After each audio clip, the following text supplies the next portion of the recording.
Okay, Assalamualaikum everyone. Good morning. How are you today?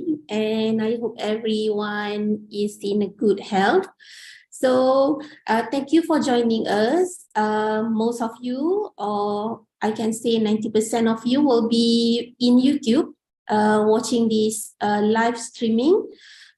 Since we have more than 300 participants and Zoom cannot accommodate all 300 within one session. Okay, so good morning everyone again. And today here with us for a module of module 5, it's about research ethics and research safety, will be presented by two speakers, which is Dr. Amira Abdurrahman and Associate Professor Dr. Yong Sung Kun. Both of them are from Research Ethics Committee. So are you ready, Dr. Amira? Yes, thank you, Dr. Mas. Okay, so without further ado, I pass this session to Dr. Amira. So students, enjoy the session. All right, thank you. Thank you very much. So I'll just share my screen. Assalamualaikum and good morning, everyone. I hope you are fully awake for today's research module. So what I'll be presenting this morning is on research ethics application procedures for postgraduates.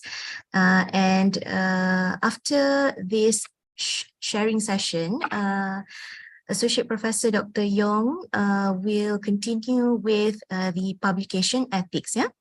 Okay, so I'll go on very quickly. Right. Okay, how do I?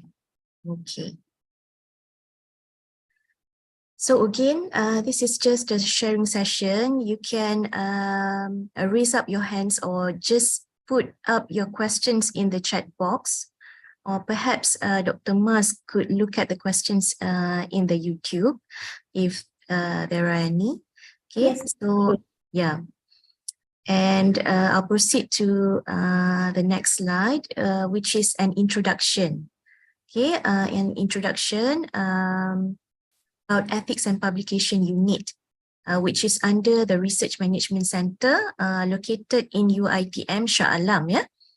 Okay, I am Amira Abdul Rahman, the coordinator of Research Ethics, also the secretary of Research Ethics Committee, REC. And our head, this unit is headed by Associate Professor Dr. Yong Soon Kong. And we have two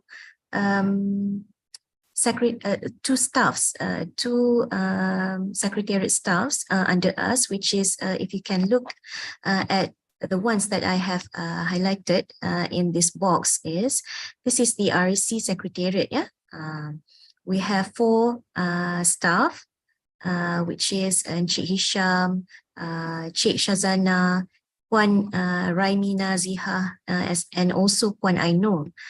Whereas for the publication subunit, we have 2 staff, which is Cik Hamiza and also Cik Nur Shahida. Right? So that is on the Ethics and Publication unit. As you can see, UiTM Research Ethics Committee is an independent committee. And the secretariat staff is parked under RMC, under the Ethics and Publication unit. For Research Ethics Committee, this is the chairperson for this committee would be Professor Emeritus Datuk Dr. Raymond Azman Ali. Yeah? If you are interested to know about the research committee members, you can always go to our website, which is www.recUITM.org. Yeah. So if you can look at the bar chart on your right, you can see that the application for ethics approval has increased from 2019 until 2022, where just last year we have more than 5,000 applications coming in to us. So because of that, since 2021, we had the help of the Ethics Review Committee at the college branch, faculty, and also the COE level to help us with the application processes. But going more into that, for the Ethics Review Committee, ERC, they can only process applications that is submitted. Whereas if you are registered as a postgraduate by research mode or mixed mode, you should submit your application.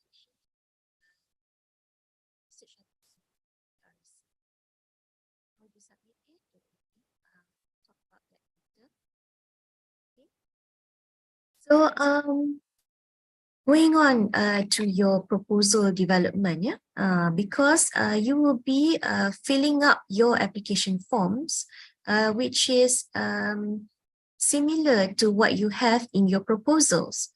So before you develop your research proposal, you should explicitly address the points of ethical research. For example, what might be some of the key questions your research is exploring, and what methods are you using, and the basis of adopting that method or utilizing that method should be justified. Why are you using this method instead of the other methods? Yeah? And what potential ethical problems could you identify when you are planning or perhaps when you are doing your research project? Besides that, if your research involves human participants, how would you build up the trust with your participants prior to the recruitment? Okay. And also number 5 is quite important as well, where you should identify the benefit of your research, the benefits of your research to the community, to the academic society, and so on. Okay. As all of you know, all students' research must be carried out under the supervision of your supervisor, our lecturer. Okay. So For research ethics, there are a few guidelines to follow on how to conduct safe and ethical research. There are many key ethical issues that you could find in many guidelines, in various guidelines, but I would just highlight these 4 ethical issues for you as a postgraduate student. Yeah? What you should know that your participants should have the right to withdraw from participating in your research. Okay. Perhaps at first they have agreed to, give their consent to participate in your research. But along the way, they should have the right to withdraw if they feel uncomfortable. Okay, and then freedom from harm or disadvantages. Okay, freedom from harm, it doesn't matter with whether that harm is physically or mentally. It could be mentally. It could be daunting to the participants to participate in this research because it brings up a certain trauma. Then you should take into consideration of these details lah, yeah. If let's say your research could bring some disadvantages to your participants, you should clarify at the beginning of your participants recruitment. Okay, and about the confidentiality and anonymity, you should maintain the confidentiality and anonymity of your participants. Do not expose their privacy or any private data. And also, this should be the first one that you should do prior to your participants recruitment, which is your participants should be informed of what they will be doing for your research, and you should be getting their consent before they embark or before they agree to participate. Yeah. Okay. So in UITM, research ethics approval is mandatory for all research involving human participants. What I'll be talking about today is particularly the application for human participants research. For animal research, that is under the care committee to process your applications for animal research. Yeah? Although some research can be exempted, some research, meaning research that involves human data, can be exempted from ethical review. But what type of research is that? Okay, I'll go on further into that in my next few slides. Okay, so there are a few guidelines to follow. You can look at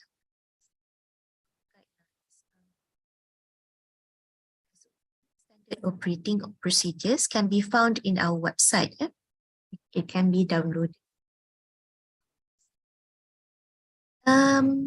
So why should you apply for ethics approval? It is also for your academic responsibility, which means that there are a few ethics outlined in journal publication. They require for the authors to state that the research which involves human has obtained ethical approval. In high impact journals, this is mandatory. If you cannot provide the evidence that you have applied for research approval, ethics approval from your institution, then you might have to withdraw from publishing in that particular journal. Although the final decision is accepted, because we have some cases, a few isolated cases where the research is very, very good, and the reports or the data could publish in a high impact factor journal, but unfortunately, the researchers did not obtain ethics approval. Because of ethics approval cannot be obtained retrospectively, cannot be obtained after you have collected your data. Okay, it should be before data collection. In cases like that, the authors had to withdraw from publishing in a Q1 journal, which is very unfortunate. Yeah. So please bear in mind that your data collection should be after you have obtained your research ethics approval. And who needs to apply? Besides the UITM students, UITM researchers, which is the academicians, as well as the staffs, have to apply for ethics approval, as well as non-UITM researchers or external parties conducting research on UITM staff, students, as well as UITM premises. Okay, and projects requiring ethics approval by REC, Research Ethics Committee, or ERC, Ethics Review Committee, is projects which involves human participants, the use of human products, and studies that may potentially impact human participants, whether it's physically or mentally. How about animal studies? As I've mentioned before, animal studies, the ethics approval for animal studies are not under our purview, but it is processed by UITM Care, another ethics, animal ethics committee. Okay, so how to determine whether your project requires ethics approval? In the next few slides, I've listed a few questions for you to ponder upon and to ask yourself whether your research involves any of these methodologies. Yeah. The first one, interviews or taking oral histories, or if your research involves doing surveys, analysis of any kind of social media, ethnography or observation, taking videos, recording videos, and other methodology that involves live human participants or their data. If you answer yes to any of these questions, any of these methodologies, then you should apply for ethics approval before you wanted to conduct your research. Okay, as you can see, number 3, I've put an asterisk here because social media research is very broad, yeah? And I don't have the time to go deeper into social media research. If you are doing social media research, you can refer to the guide that I have given below on whether your research needs to apply for ethics approval or it could be exempted. And besides social media research, we also have internet research that might not involve social media, but involves data, human data, which is collected from the internet. Okay, please refer to these 2 guidelines if it is relevant to your research. Okay, the other one should be, does your research involve any of the following groups or their data? Okay, does your research involve patients, children aged under 17, vulnerable adults, meaning that those who may be unable to give informed consent or who are in a dependent position? So perhaps these vulnerable adults is taken care of their family or in a shelter or even in the what do you call it? The facilities, yeah. Okay, the people engaged in criminal or illegal activities also is considered under vulnerable groups. If your research involves any of these following groups, then the answer would be even more. You have to apply for research ethics approval, and your research could be classified under more than minimal risk. Yeah? This is the definition for vulnerable groups, which are those people who are less able to protect their own interests. That could mean people with ill health, which is too young to legally consent or participate, or too old to fully understand the consequences of participating in research. A person of minority status, for example, a foreigner, a refugee, and a person in a hierarchical structure who feels obliged to do something they may not normally wanted to do because, for example, their boss said so. Because their boss asked them to participate in this research. So they feel obliged to participate, even though they actually do not want to participate in the research. These are considered as vulnerable groups, and you have to apply for ethics approval. If you are traveling to any foreign country, especially where there is a travel warning in place, or any place in Malaysia or at in UiTM, it doesn't matter which places that you are traveling to or which you are conducting your research at. But if that place might put yourself at a personal risk by when you are visiting the place, or which you are unfamiliar, or any locations that you might think of to be high risk, then you should apply for ethics approval. Okay, and this could be also could be considered as more than normal risk research. Okay, and then there are some okay, what how do I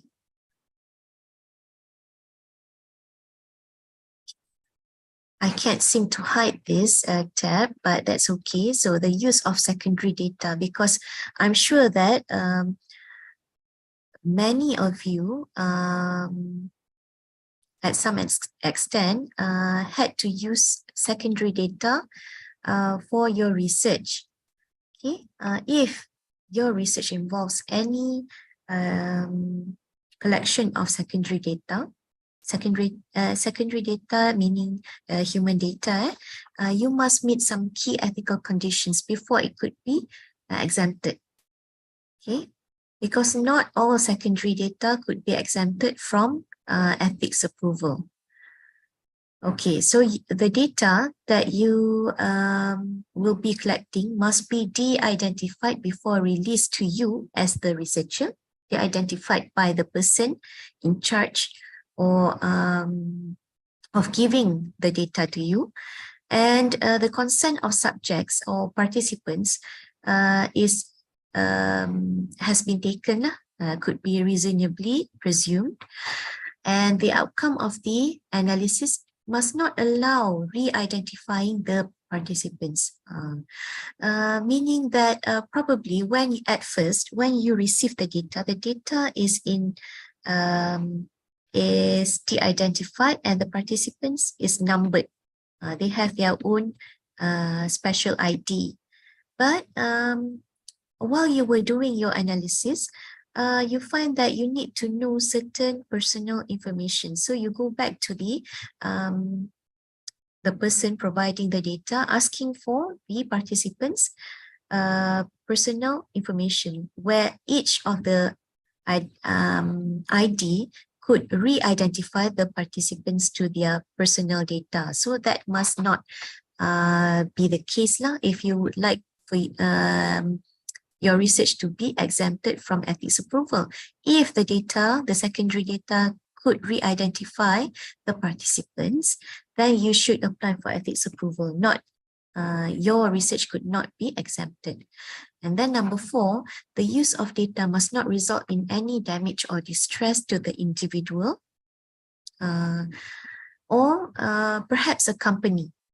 Okay, so you must keep the confidentiality, the anonymity of the participants or the individuals involved. To know more about secondary data research, you can refer to the guidelines that I have the link to the guideline that I have given below. Okay, so after looking at those questions, do you feel that you still need ethics approval from REC? So those are actually a checklist to help you to determine whether to seek for ethics approval from REC, ERC, or whether you need to seek for ethics approval from other committees such as animal ethics committees. And as a student, you are advised to discuss your projects, especially the methods, the ethical issues, very closely with your supervisor. In fact, your the lecturer in charge of the research methodology course could help you as well. Okay. So if you are required to apply for ethics approval, you should not begin your data collection until your applications have obtained the ethics approval.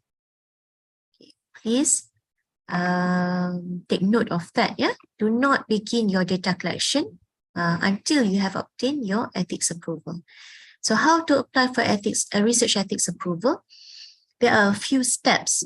Okay, as a postgraduate students, you should know that you should understand how to apply. The guidelines, the manuals are all available in our website. Okay, please understand on how to apply the SOP, the standard operating procedures, the timeline, before you go on to fill up the application forms. Because there are a few groups of postgraduate students, which is grouped by the mode of registration, whether you are a coursework student, mixed mode research students, you should go to the guidelines that we have put up. If let's say you are a postgraduate student by research or mixed mode, you should go to the RED system for ethics approval application. But if you are a master's by coursework, please download the relevant application forms from our website. Yeah, the latest form. Complete the application forms, whether it is online or manually, and obtain the endorsement from the coordinator prior to submission to ERC. Don't worry about this. This is just an introduction. I'll go further into this. Where do you need to obtain the endorsement from and so on. And if you are a postgraduate students by research or mixed mode, the endorsement should be from the chairperson of the Research Ethics Committee. Prior to, you have to submit to, using the RD system, and the secretariat or research committee at your faculty, college or branch should endorse your application from in the system. Okay. And then after you have submitted your application forms, please monitor the status of your forms. Yeah? Do not just let it be without monitoring the status. Please monitor the status. And if, let's say, your application has exceeded the timeline of processing, because we have a specific timeline of processing, 2 weeks for endorsement, 2 weeks for a review, and so on. If it has exceeded the timeline, you can contact the person in charge. Okay, and from the RED system as well, you have to make corrections or perhaps presentation for research that is categorized under more than minimal risk. Okay, I'll go into that a little bit later. Okay, as I've mentioned in my earlier slides, postgraduate by research or mixed mode, please apply from the RED system, which is under the Research Ethics Committee, the REC. This is our main committee, and this committee is is helped by our REC Secretariat in terms of the processing, the processing of your applications. Whereas if you are masters by coursework, please refer to the Ethics Review Committee at your respective college branch faculty. How about PhD by coursework? PhD by coursework, you need to apply from the RED system at our Research Ethics Committee here. Okay, which forms? Again, the RED system is for postgraduate by research or mixed mode. The ERC forms is for masters by coursework only, and also undergraduates. Okay, we have a few forms. Don't worry about the forms, because it's actually the main forms would actually be the application form as well as the participants information sheet. Okay, this is your main application forms, whereas the other forms, risk classification, the checklist, is under the same form, ERC1. ERC3 is for the assent form. It's essentially the same as the participants information sheet, but this one is for students who would like to participate, to recruit the participants age 17 and below, the minor participants. Okay, if let's say your research involves secondary data and you feel from the checklist that I've given just now, or the justification in the exemption form, you feel like you can apply for exemption from full ethics approval review. So you can fill up the ERC4 form or REC11 form. This is done manually for both PG mode, for both research mixed mode, masters and coursework. The exemption, the application for exemption is done manually. Okay, right, and then those who would be applying from the system, applying for research ethics approval from the system, all of these forms are in the system. You do not need to download any of these forms other than the REC11 form. This is done manually. Okay. All right. The flowchart of research ethics approval. Okay. This is, we have 3 flowcharts with us. Okay, 3 flowcharts. This is flowchart number 1 for minimal risk research. If your research is categorized under minimal risk, then you should look at this flowchart. This is for postgraduate by research essentially, or mixed mode. Okay, so please, it starts with you as the applicant. Please fill up the forms in the system. And then when you have submitted, you have pressed your submission, the submission button. It will be the status of your application will be changed to pending. If it is pending, it is actually at the research ethics, research committee level at your faculty, college or branch. So they have 14 working days to process your submission, to endorse your submission. Okay. Unless they have endorsed your submission, it will not be forwarded to the REC Secretariat through the system. So in other words, the REC Secretariat cannot, will not be able to process your application just yet. They will not be able to view your application form and so on. So please ensure within 14 working days upon your submission, the research committee at your college, faculty or branch level has endorsed your application. When it is endorsed, it will be forwarded to the REC Secretariat and the status will be changed to submitted. Yeah. Okay. So when it is at the REC Secretariat level, the Secretariat will process your application within 14 days, the screening part, and then we will be assigning a specific reviewer to look at your applications, and the reviewer is given 14 working days to review your applications.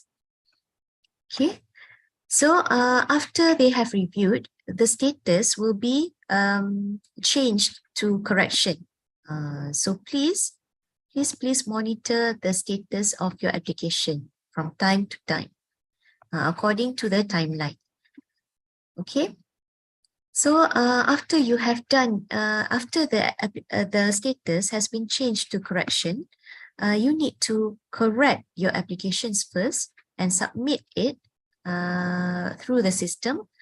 And the reviewer will look at your any of the corrections that you have made, and if they are satisfied with the corrections, then the Secretariat they will approve your application, and the Secretariat will do the needful, which is issuing out the letter of approval within 14 days of receiving the feedback from the reviewer. How about if your research is categorized under more than minimal risk? Okay, this is flowchart number 2. If you can see here, this is flowchart number 2. Everything is similar to what we have in flowchart number 1, except at the reviewing process, there is another additional rule here. If you can see that, you will have to present at our Research Ethics Committee meeting, which is held every month. If you would like to know about our meeting, the schedule of the meeting, you can refer to the meeting calendar in our website. Okay, everything is listed there, when we will be having our next meeting and so on. Okay, after you have presented at our meeting, the deliberation will be made during the meeting, and then you will be receiving a letter from our Secretariat, a letter that could be a full approval letter or conditional approval. If you receive conditional approval, do not start your study just yet, because conditional approval is not the full approval. You should make the necessary corrections after you have received conditional approval, and the reviewer will look at your application forms once again, and if everything is satisfactory, then it will be approved by the reviewer, and the Secretariat will issue out the full approval letter. Okay. And then we have our third flowchart. This is the ERC, Ethics Review Committee flowchart. As I mentioned before, this flowchart is actually for the Masters by Coursework. Okay, the students which is registered as Masters by Coursework. So essentially, all of these flowcharts are similar to what I've explained just now, except that the timeline would be faster from what we have for research as well as mixed mood. Okay, you can refer to this flowchart later. And let's say although you are Masters by Coursework, your research might be categorized under more than minimal risk. So if that is the case, your research will be forwarded to UiTM REC, and we will be processing your research further. It will not be approved at the ERC level. If it is MMR or more than minimal risk, it will be processed by UiTM REC. Okay.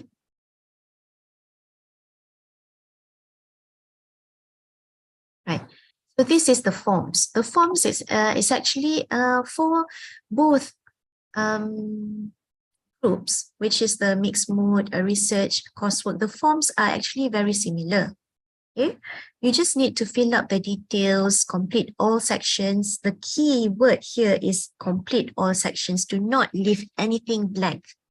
Yeah, if it is not applicable to you, you can just put not applicable, but please do not leave anything blank. And the applicants are required to tick the boxes which is relevant to what you are doing. You can tick more than one box. Yeah? Okay, and then for part 2, I have to.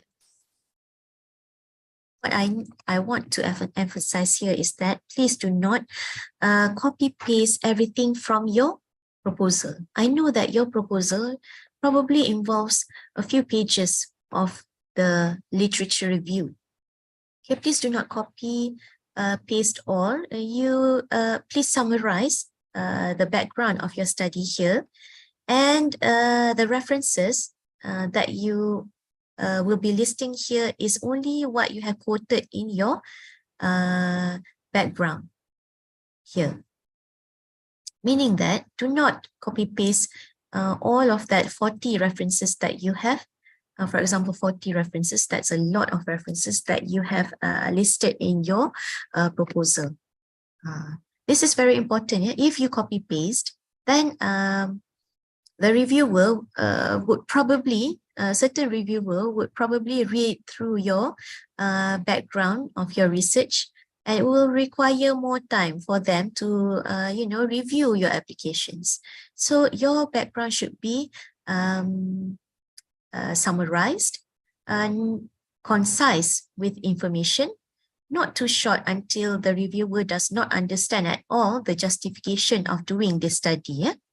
Okay. So I hope I'm clear. And then the objectives. Usually the objectives are numbered. Okay, are numbered. Okay, what is your general objective and what is your specific objectives? Please number your objectives so it is clearly spelled out and easily understood by the reviewer. And the expected benefits, you can describe briefly the benefits to the social or to the particularly to the participants, or it could be to the researchers, academicians, and so on. Okay, the date of research commencement or end. This is usually the date of your research grant, if you have any research grants. But what I would like to highlight here is that the expected date of initial data collection. Yeah, this is very important because initial data collection should be after you have submitted this form, which is at least 2 months after. We need to allow the processing timeline, which is probably around 2 months. It could be less, don't worry, it could be less, it could be around 1 month, but it depends on you as the applicant to be alert of your the status of your application and to submit the corrections in time. Okay, please put, if let's say you are submitting your application today, 9th of May, the date for your initial data collection should be 2 months from now, which is 10th of July. Okay. And then the location of your research. If let's say you put the initial data collection is 2 weeks or 3 weeks from now, your application might be returned to you for corrections, because we cannot promise that your applications could be approved within 2 to 3 weeks. Okay, right. And then the location of your research should be specific. It should not be too general. For example, the location of your research, you put UiTM, but UiTM has so many branches, has so many colleges and faculties. It should be specific here. For research design and methodology, again, do not put definitions here because we do not need to know about the definitions of, for example,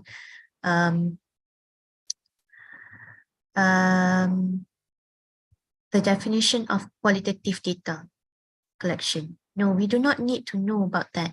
But what we need to know is that you describe the methodology that you'll be doing. If you are doing, for example, interview, how would you be doing the interview? Is it a focus interview?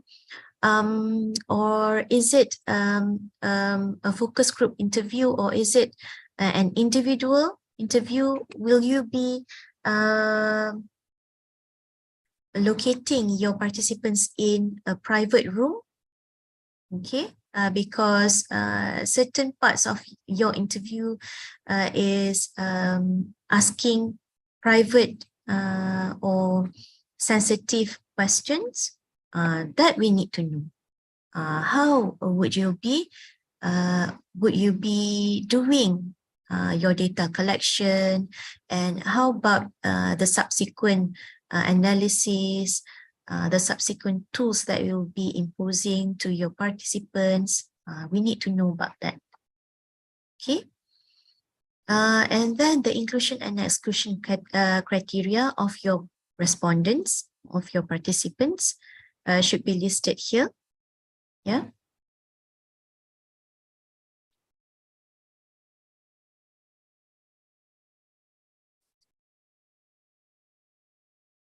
So about the sample size. Please do not just put any random numbers. You should be able to provide the calculation for your sample size or the justification of you collecting this number of sample size. Please cite any of the references that you refer to. Then the research flowchart should be a summary of whatever that you have put down in your research methodology in number 7 just now. And the statistical analysis should appropriately address the objectives of your study. Okay, if let's say your research does not involve any funding, just put not applicable, but do not leave it blank. Okay, the agreement to conduct research projects, this is actually for your co-researchers to fill up, including your supervisor, okay, the co-researchers involved and so on. Or it could be other students that are doing the same research as yourself. Okay, and then we have the research classification form. This is just some questions that will be asked to you regarding your research, and you can just tick yes or no. If let's say you have answered yes, please briefly describe why. For example, does your research involve measures undeclared to the participants? If you have ticked yes, please briefly describe what are those measures that is undeclared to the participants. Okay, or if you tick number 9, collecting biological fluids, you tick yes. Please describe how many meals, what are the type of body fluids you will be collecting, and so on. Okay, and then we have the checklist. The checklist is just for you to ensure that you have completed all sections, and this one should be reviewed by your supervisor as well. You should obtain your supervisor's signature. But in the RED system, the supervisor's signature is not compulsory. But please download the forms that you have filled up and ensure that your supervisor has reviewed your form, or review for completion, or for clarity and so on. Yeah.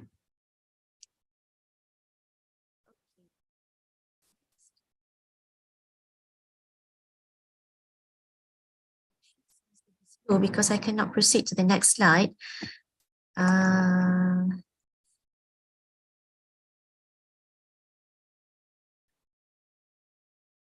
And this part is the endorsement part, which is very important, because if your application is not endorsed, the research committee, the ethics research committee would not be able to process your application. They should be signed by the coordinator or head of the program for masters by coursework only, whereas the rest of you,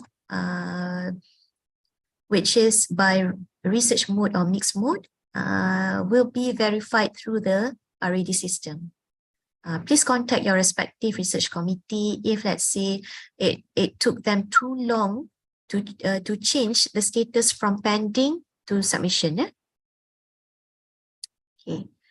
And to know more about the timeline, again, refer to the SOP that we have in our website, flowchart 1 and 2, and also flowchart 3 for coursework students. So this is the processing of through the RED system. My apologies because this is in Malay, but you can find the English version of the manual of the RED system in our website as well. Don't worry about this. But essentially, it will be the status. I would like for you to look at, which is it should be pending or corrections at your PTJ, your faculty, college or branch level. If the status of pending or correction, this is actually still at the faculty, branch or college level. If you have received the correction status, this is at your faculty level, you should do the corrections that is asked by the faculty, and the status will be changed into pending, meaning that they are processing your application to be verified by the chair of the research committee at your faculty level. Once it is verified, it will be changed to verified here. The status will be changed to verified. If the status has been changed to verified, then then it will be processed further by the REC Secretariat. Okay. So what the REC Secretariat will be doing is that they will be screening your applications once more, assigning the reviewer that is relevant to your applications, and then they will be the reviewer will be giving out the feedback through the system, where the status could be changed to minor or major corrections or resubmit. And after you have made the appropriate corrections and the reviewer has once again go through your applications, and it should be the reviewer that will be changing or that will be approving your applications. The final part would be approved. And then you can just download your application your approval letter through the system. Please bear in mind that the letter will be issued out within 14 working days after your status has been changed to approved.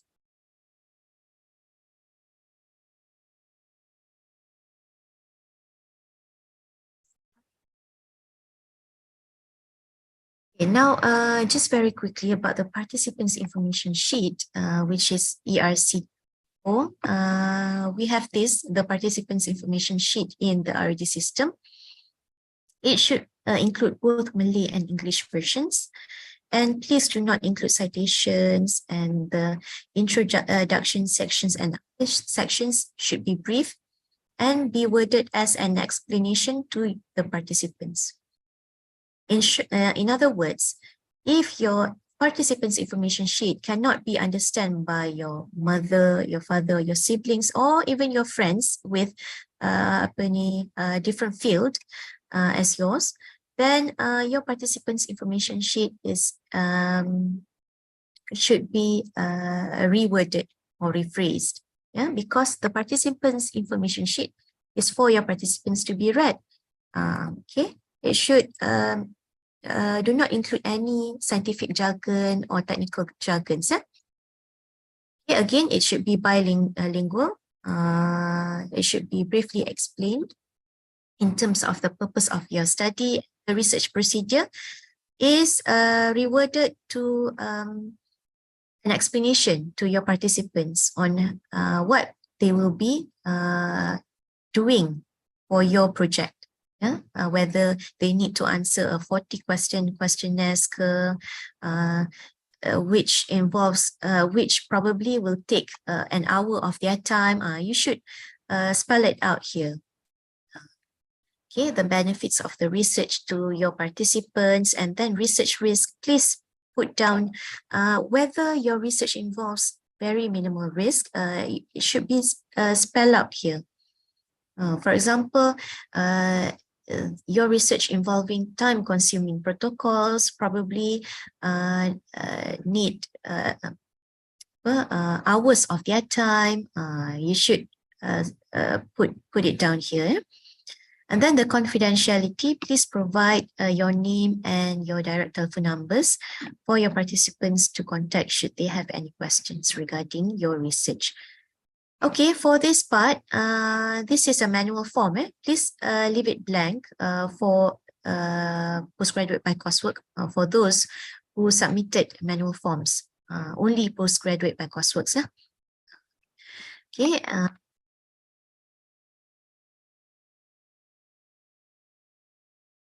And once again,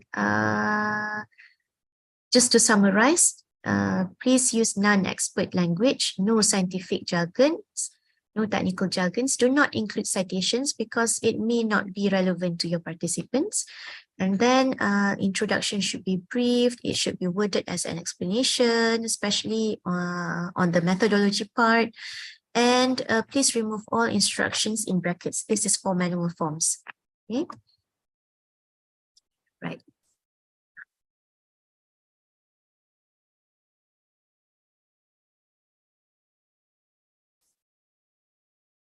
The send form is the same as what you have in your participants' forms, but it is worded in a simpler age-appropriate language for 17 years and below.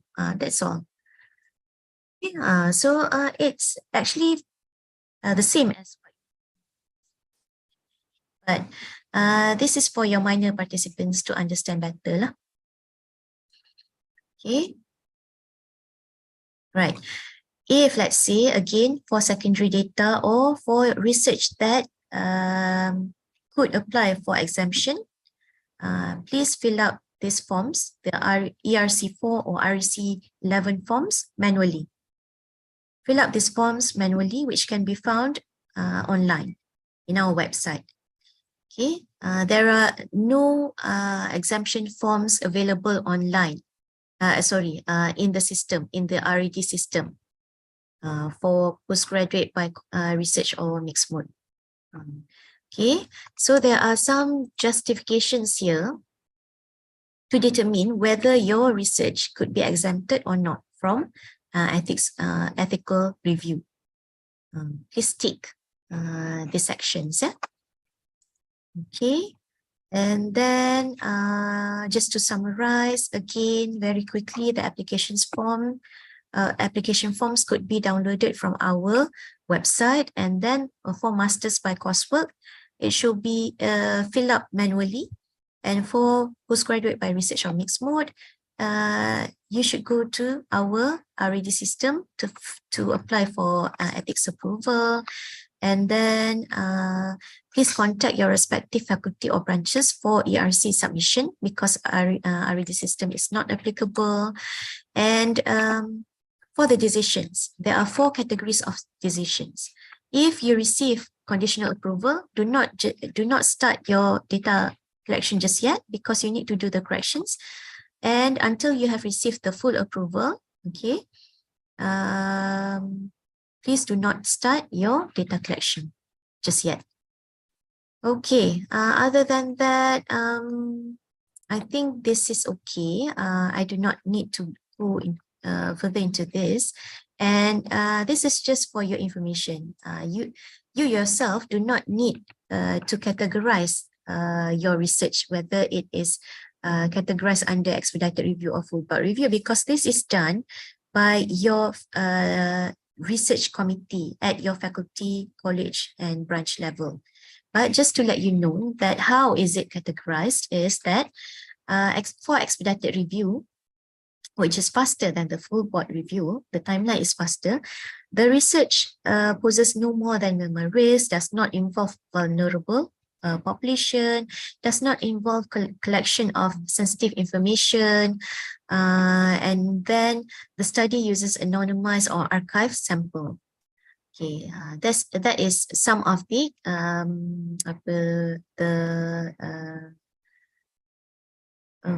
lists or the things that the research that could be categorized under minimal risk or expedited review. For full board review, usually the research involves clinical trial, intervention, or questionnaires or surveys to vulnerable groups, genetic or genomic studies.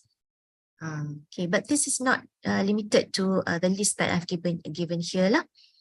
Okay, for exemptions, usually it does not involve live human participants or human materials, for example, human samples. But if it does involve this materials, it should be de-identified.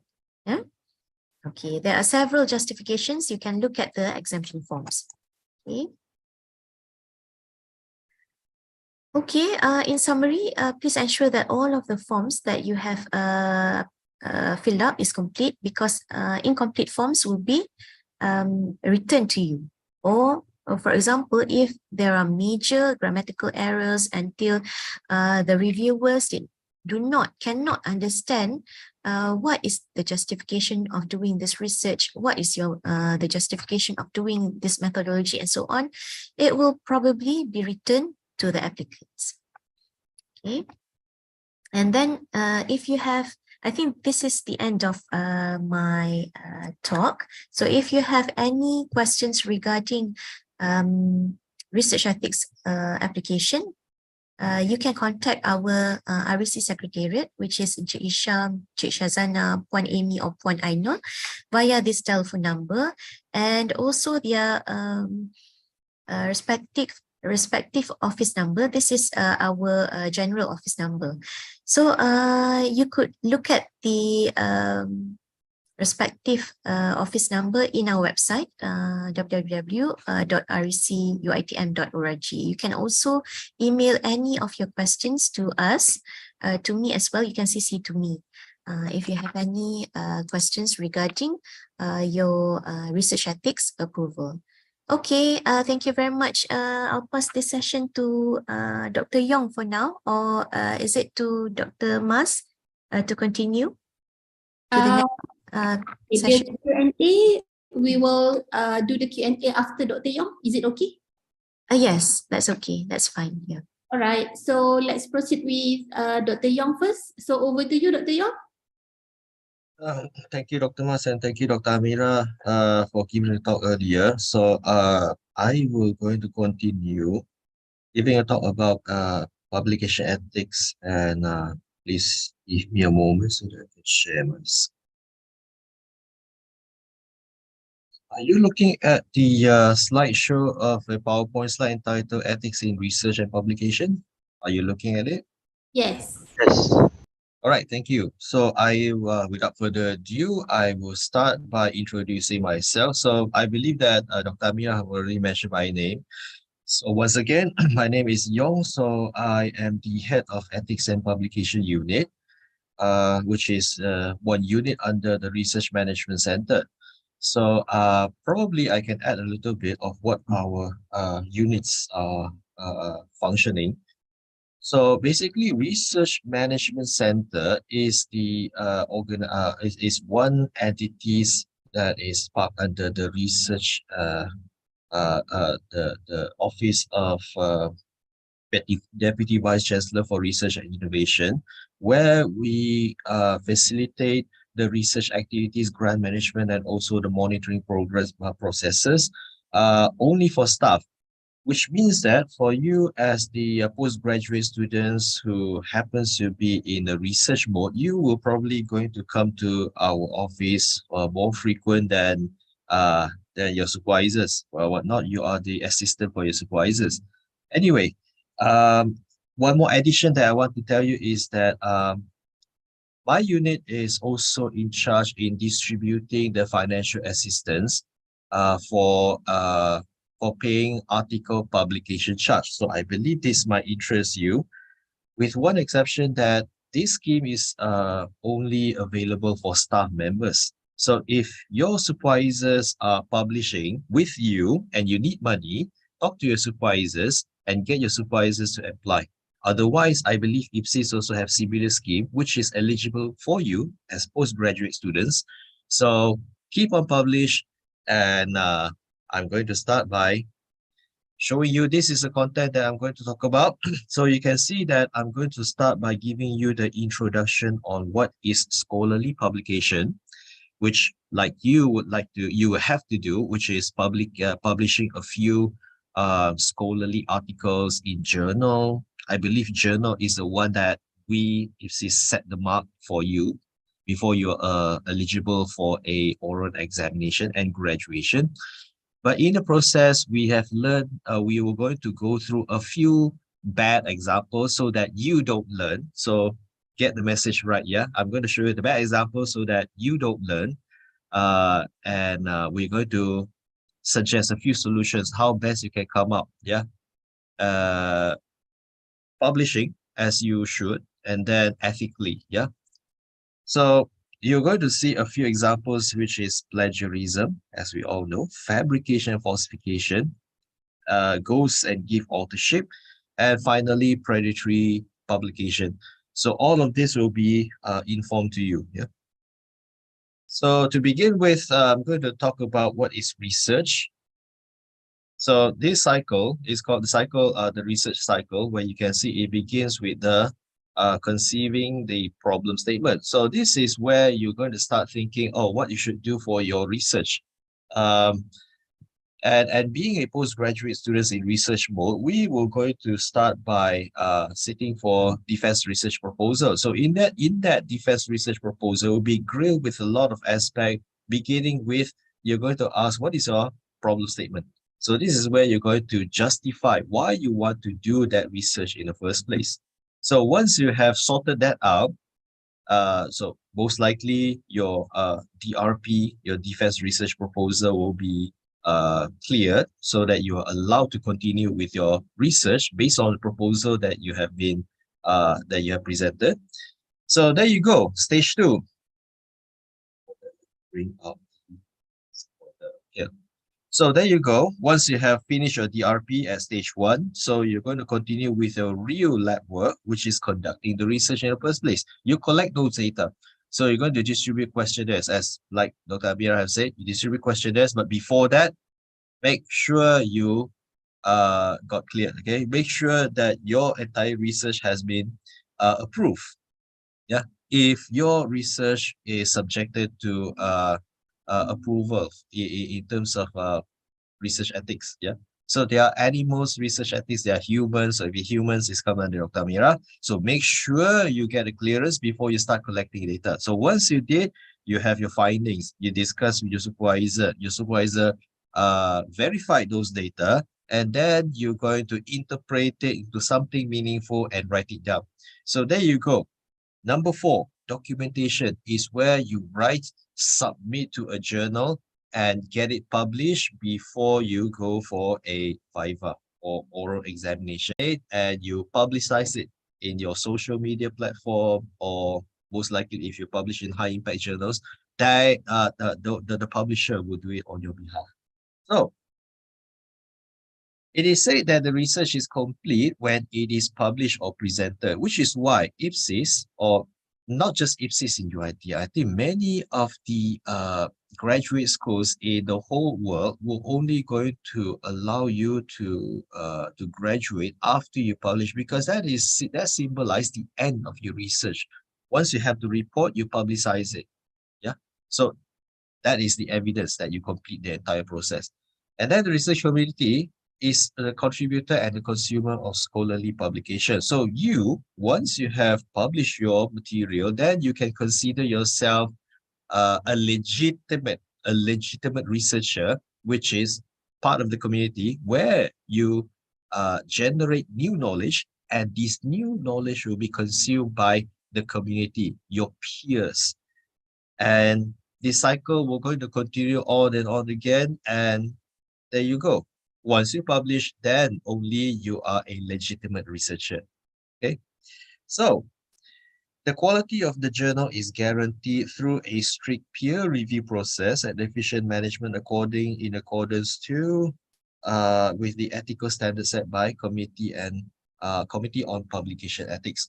Now, these findings or the report in any research is not going to be accepted as it is. Very rarely those findings will be accepted because we human tends to make mistake. You and me are researcher, we are all human, and mistakes is always there. That is why there should be some check and balance to verify the authenticity or the accuracy of the result that you are presented based on your research. Whatnot. We are, the beginners, students, as the beginner in the research world, mistake is always expected. That is why there is a process we call a peer review process, so that we have a check and balance, trying to minimize as much as possible the error and maintain the integrity of the science itself. So this process is not there to give you trouble. It is there to maintain the integrity of science. Without it, all the science are not trustworthy. So that is why it's so important.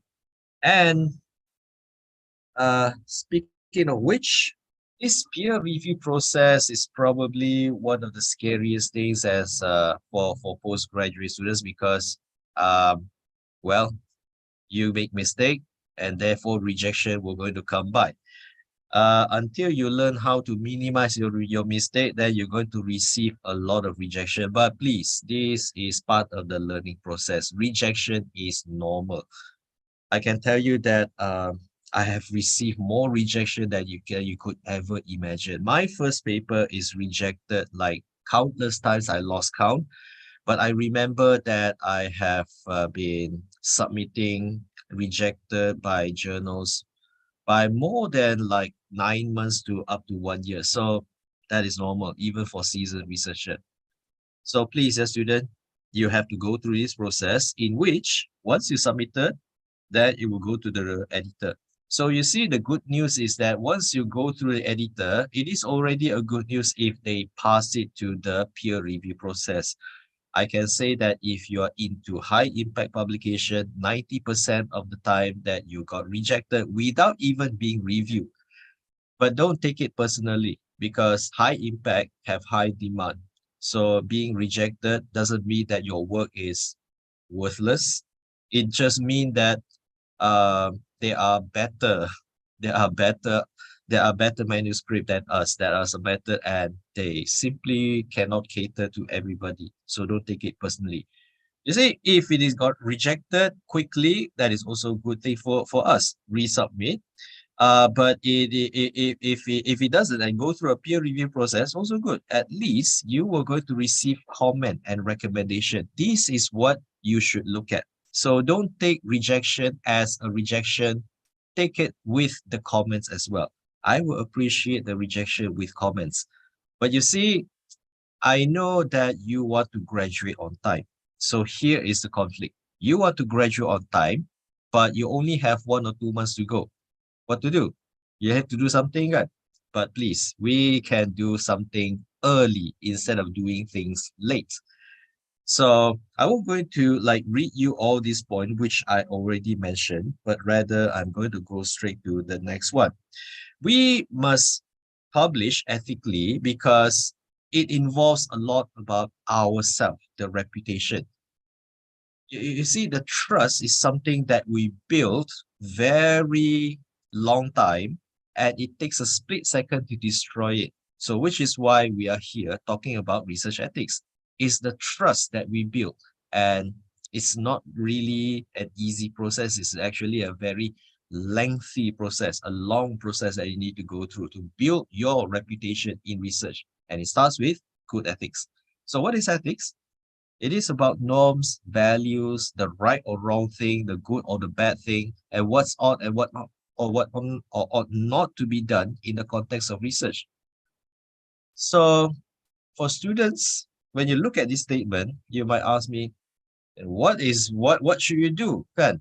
Well, the answer is that it depends. Because sometimes when you look at this point, very early on, people don't think that plagiarism is a wrong thing until majority of us agree that it is not fair. It is not fair game for everybody doing plagiarism. So plagiarism is just one practice that has been outlawed. Previously nobody cares, but it has been recently outlawed. So these practices comes from the creativity of humans. We humans are creative. We want to do things efficiently with the least effort, but sometimes it may not be acceptable. So if it is not acceptable, then it's not ethical. It depends on the acceptance during that time. So if you would like to know these new practices that has been rejected, not accepted by the research community, I strongly recommend you to go to this website called retractionwatch.com, and you're going to see a lot of new things happening where people trying to go around the system so that it maximize the outcome of a researcher. You see, we can do a lot of things, but we have to do it, ethically. Yeah. So when you visit this website, then you're going to learn a lot of things that next time you can avoid. Yeah.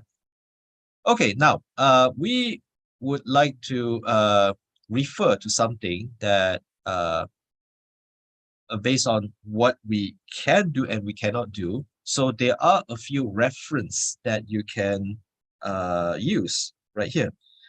So for UITM, we adopt the Malaysian Code of Responsible Conduct in Research. I actually have inserted the link where you can click, but maybe later on you can just Google this name, and you're going to see this front cover. So this is the booklet that has been launched by the then Prime Minister, and it has been revised twice. So we have a second edition, and this booklet is the reference for Malaysian researchers in the context of the best practices or the code of conduct, yeah, for responsible research. So you can get a lot of information ranging from what you should do, what you should not do in research, and also up to the point where you can also report some misconduct. So if you haven't, get yourself a copy, it's free. Now, as for publication, we are referring to a set of standards and also recommendation or guidelines that has been published by Committee on Publication. So this is an organization which is based in UK that creates a lot of guidelines in publication specifically for publisher, journal publisher. And I can say that almost all, if not all, publisher in the world, Elsevier, Springer, Nature, and whatnot, Wiley, they all follow guidelines set by this organization. So a lot of our content, a lot of our talks, the content of our talks for today's seminar is also in line with the guidelines set by COPE. So if you don't know or you're interested to know, there are a lot of information right there. And one thing that I can tell you is that if you do have any question related to publication misconduct that you want to refer, you can actually ask me. And if that case is so new that nobody has heard it before, I can actually refer to COVE and ask for their opinion. So we have a channel for like seeking consultation from COPE if we want to. So if you have anything that you need this COPE advice, you can contact me later. So we are going to go through to the next part, which is talking about the misconduct in research and also scholarly publication. So this diagram shows you that the ever-increasing cases related to publication misconduct and also its corresponding number of retraction according to year. So this publication has been a while, I think 11 years already. So I guess that the numbers is still following the trend, given that what you can see right here. Now, you can see that there is a dramatic increase, and it's not really a coincidence, because why? During the year 2000 onwards, that is when the index starts to pop up that measures the impact.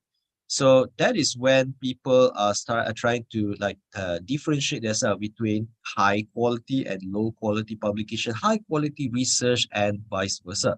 So this has created like a competition between researchers trying to distinguish themselves from being a good one than the very average one.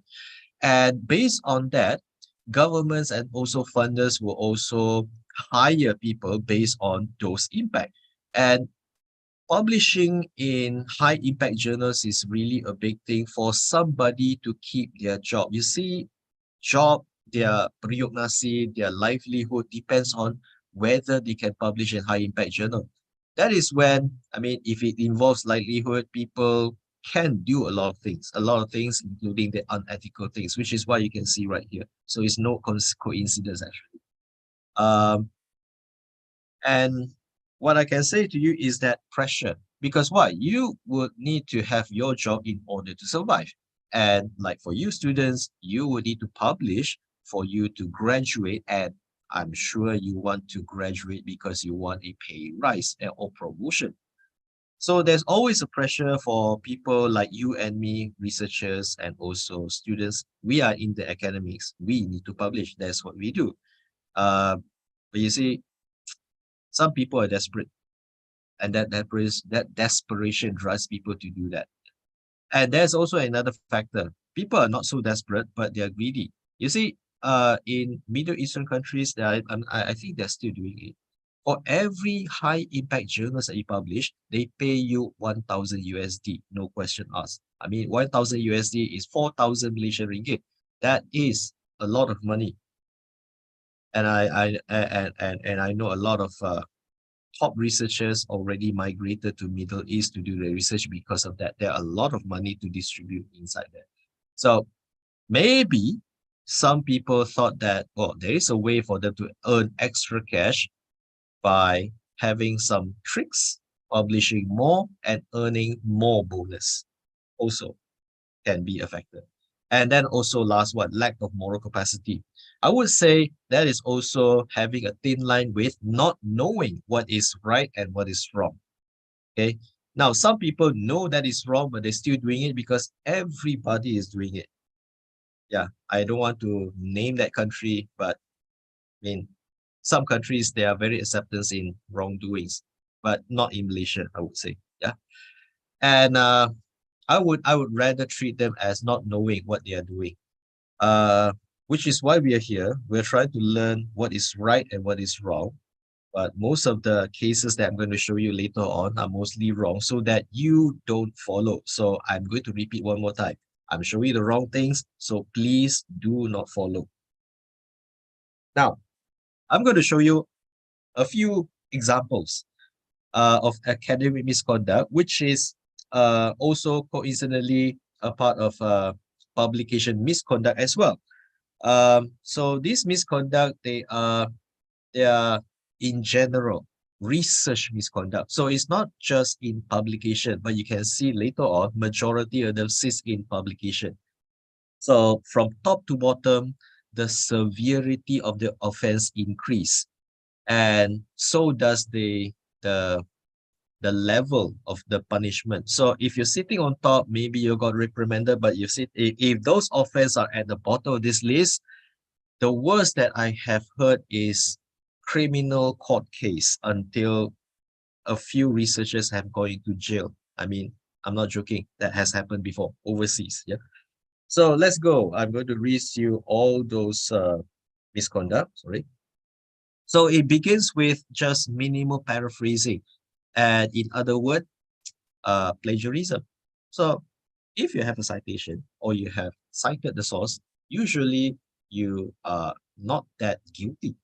But sometimes it depends on the organization. People still not happy with you uh, following the entire passage or the entire sentence coming from a research paper. So even though you cite the sources, that doesn't look too good on you. So it is still guilty in some way. It could be also redundant or duplicate publication, which I'm going to explain later on. Presenting work produced by a consenting third party. So this one is paying somebody else to write your paper. Falsely representing individual contribution, collaborating partners. This one will be more on the not including people who have contributed or misrepresenting the contribution of a certain people. Sometimes you overrepresent or you underrepresent it. Translating the work of others without due acknowledgement. So you can see this one is you took somebody's idea, but you translate it into other language. Although the originality is just your translation, what doesn't mean that the idea is yours.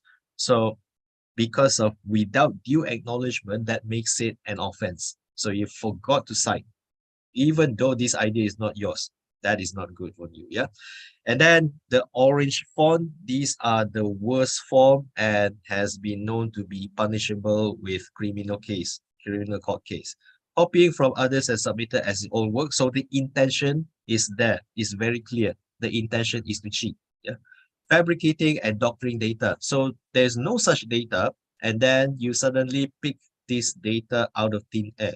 So those are outright fraud. Fraud means cheating outright. So, and then the last one, not disclosing the conflict of interest with intention to commit fraud. So you can see the last three, they have a very clear intention to cheat. And because of the intention to cheat is there, the integrity of science is severely impacted. Now, if that one keeps on continue, nobody will going to believe science anymore, which is why the last three are those that are punishable by criminal court case. People have been fined severely and go to jail because of the last three offense.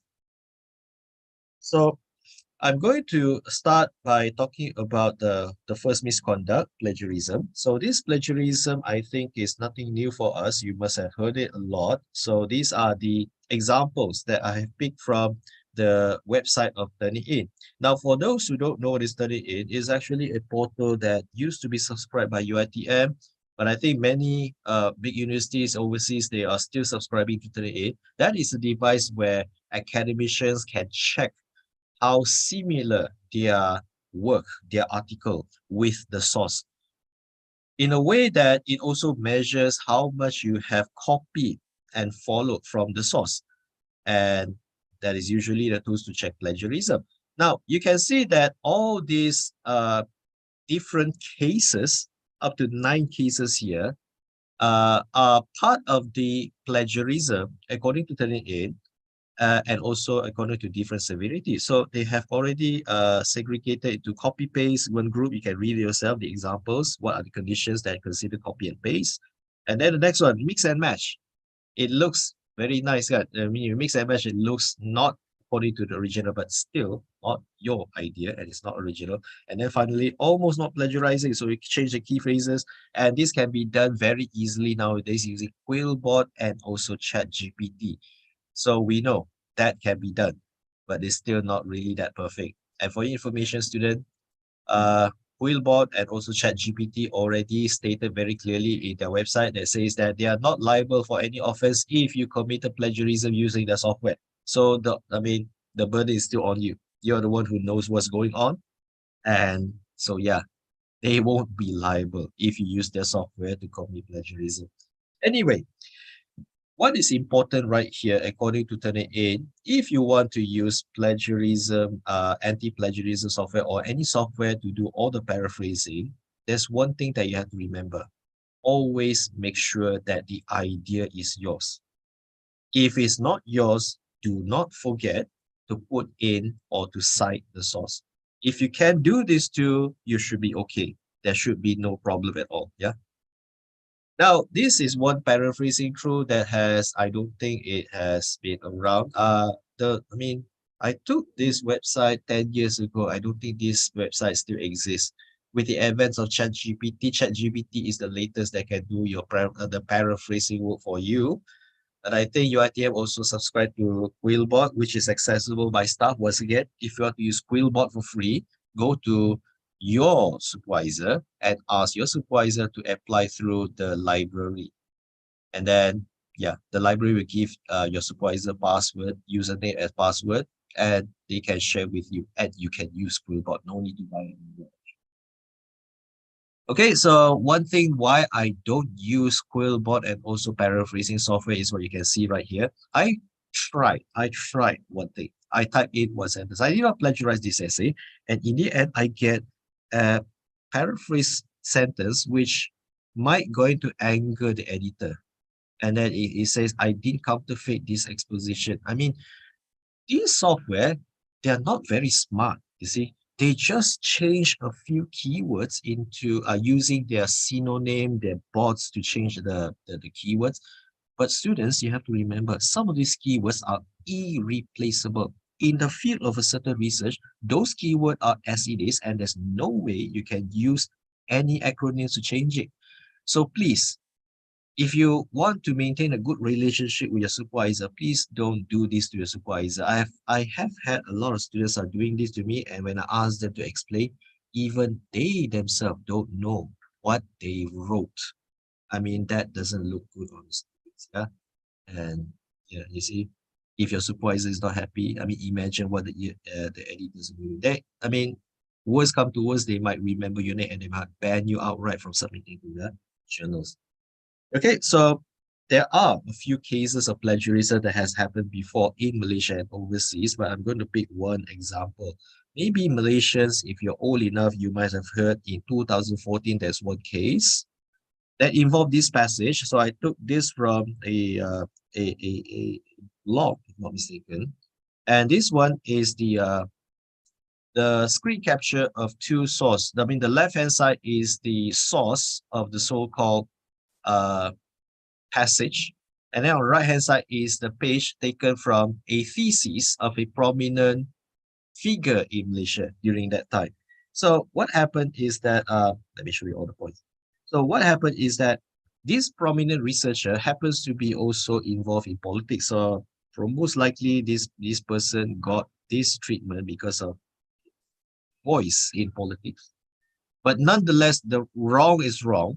Nonetheless, wrong is wrong, because what this researcher did is that in his PhD dissertation, he did his PhD in UK. So he publishes his dissertation in hard copy. So it is not distributed widely in 2004. I mean, in 2004, there was no turning in. Turning in only appears 8 years after that. And unfortunately, it got picked up. So don't think that once you did these wrongdoings years before, nobody can catch up. I have seen a lot of researchers in the millennia. Once they did a lot of things, and then when technology catch up, it exposed all their wrongdoings. There are some people who do this, and also that includes plagiarism. So what happened is that now that this person has gone exposed in the mainstream media, definitely the boss or the employers have to do something. And this professor, unfortunately, during that time when this is discovered, he just got promoted to professor, but then was forced to retire. It is a form of forced retirement or dismissal, I would say. Yeah. So the moral of the story is that you do a wrong thing today, but later on, technology catches up, you're still answerable to the wrongdoings, yeah, even though after so long. Yeah?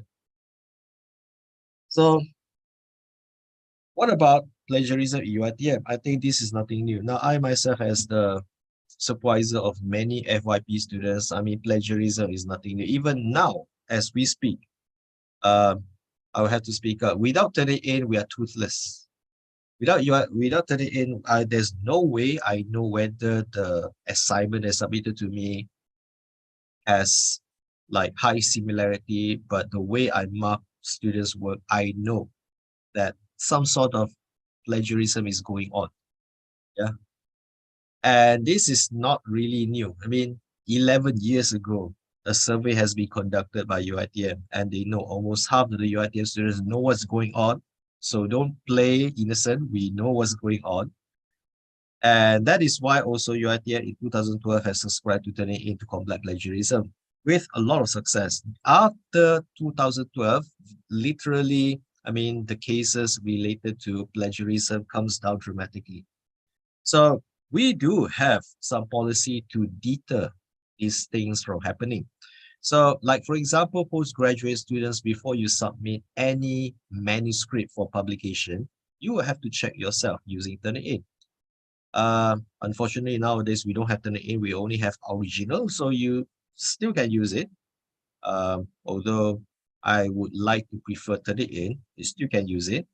And our policy currently is that all work, including theses, dissertations submitted by postgraduate students, will have to be checked using Turnitin or original, and the similarity index have to be lower than 30%.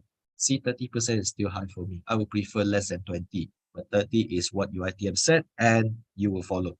Now, if you don't, or if the work has been submitted by the students directly to editors, directly to examiners and whatnot, God knows how it happens, these are the penalties that can be issued to the student: failing a course or suspension. Now, there's one more penalty that is not stated here, but it is also part of the option, is full dismissal from the course.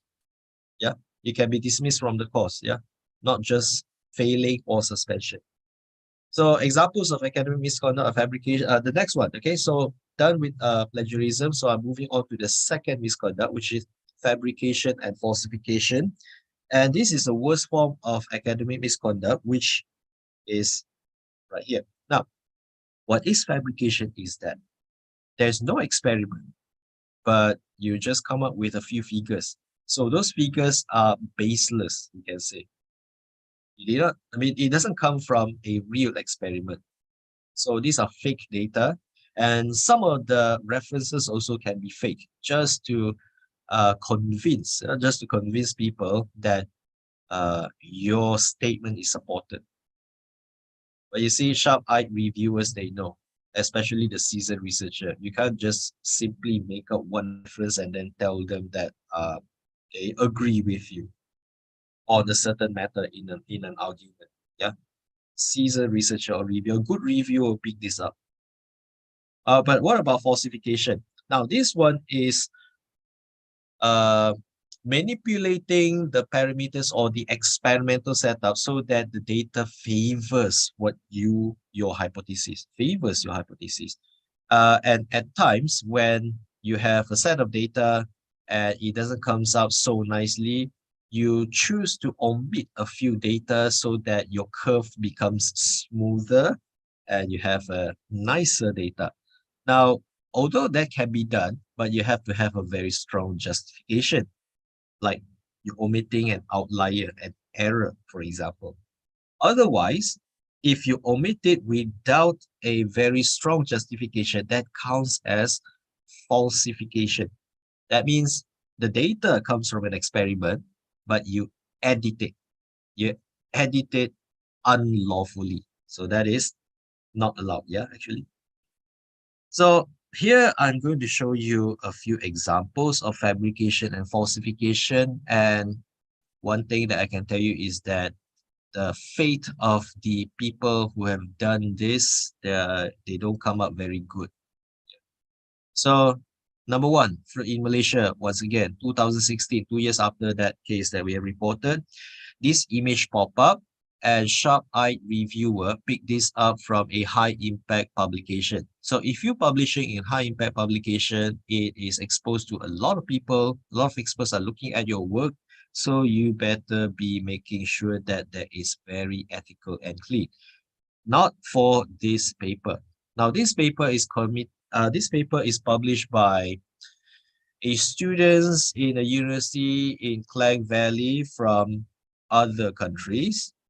So he published in 3 of them using this data. Now, sharp-eyed reviewers during that time, they don't have AI. They don't know. So they just use their own eyes, and they notice that some of those images are actually copied, flipped, and circled. So in this image on the right hand side, as you can see right here, I mean circles with similar color, they're actually the similar image from the same thing. If it's a different thing, then it might be like resized into smaller size or bigger size. But technically, you can say this image is doctored, and that raised more alarm. So they look at the other diagram, which is on the left-hand side, the graph, and they also found out the same thing. It's actually Photoshop. The image has been doctored. And because of that, this paper has been retracted. Before it is retracted, the author, the student, who just graduated from a PhD, who has also returned to his home country, knows what is going on and did not respond to anything, even come to a point to remove all his research profile in Google Scholar. And it is quite clear that the students know what he have done. Uh, so what not? The university, after lengthy discussion and because it has been publicized, and the damage to the university is already done. So the students has been revoked of his PhD, so he's no longer a PhD graduate because of all this fabricated data. Now the worst part is that the supervisor did not pick this up. So therefore, the supervisor is also responsible for clearing his data for publication. And they got investigated, but no further action is taken by the university, which is um, quite fortunate for them, because in overseas, even the supervisors will be punished as well. But the university has already started its reputation. So from that point onwards, most of the academic misconduct is always associated to the university. And because of that, a lot of people have like uh I mean they already have guards, and they're alert, they're more alert to any publication coming from the university. So that makes publication even harder from that point onward. So how do we counterfeit fabrication and falsification? Now, this is what I would always do. So, uh, you see, fabrication, sometimes we don't know. If only the person who has done it, they would have absolute knowledge on whether this is fabricated or otherwise. Supervisors like me, usually we got a data that's presented, a graph. We also come to an extent to check the raw data just to make sure that the raw data is what. But you see, raw data also is keyed in. So it's very hard for us to know whether it is authentic or not. But we still check and verify every week so that these data are verified and it becomes a basis. So the likeliness of students committing falsification will be lowered. I cannot say it's completely low, but it will be lowered. But there was once I repeat one experiment and found out that the data is completely different.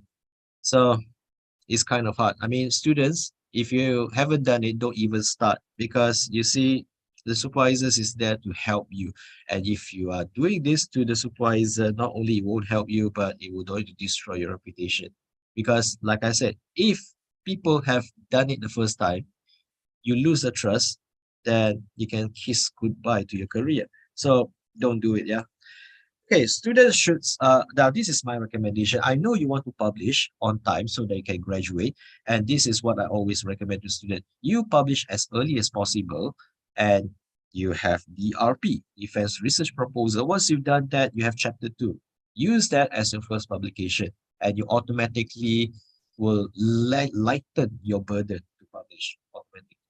So publish a review. It will be good for you.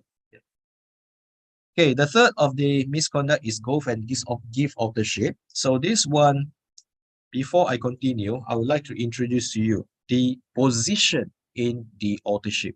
Now, students like you and like you probably don't know the position of this authorship, and it carries a different weightage. Um, but you should know. You should know. You should know, yeah. And you also have the right to agree or disagree the co-authors that is part of your paper. You see, in authorship, it has to be agreed on everybody. Everybody should agree that those author who comes in, they really contribute. So the authorship that carries the highest weightage are the first author and also the corresponding author. And coincidentally, these two authors are usually the students, the postgraduate students being the first author, and the supervisor. Usually the supervisor will always pick the corresponding authorship. Now, in some cases, postgraduate students, they themselves are academician and they want the corresponding authorship, which is fair. And in some cases, two corresponding authors are allowed because of that condition. Beyond that, it is usually non-agreeable. So it depends on your contribution. And as you can see right there, usually they contribute a lot. Co-authors will contribute a fraction of what the first and corresponding author have contributed.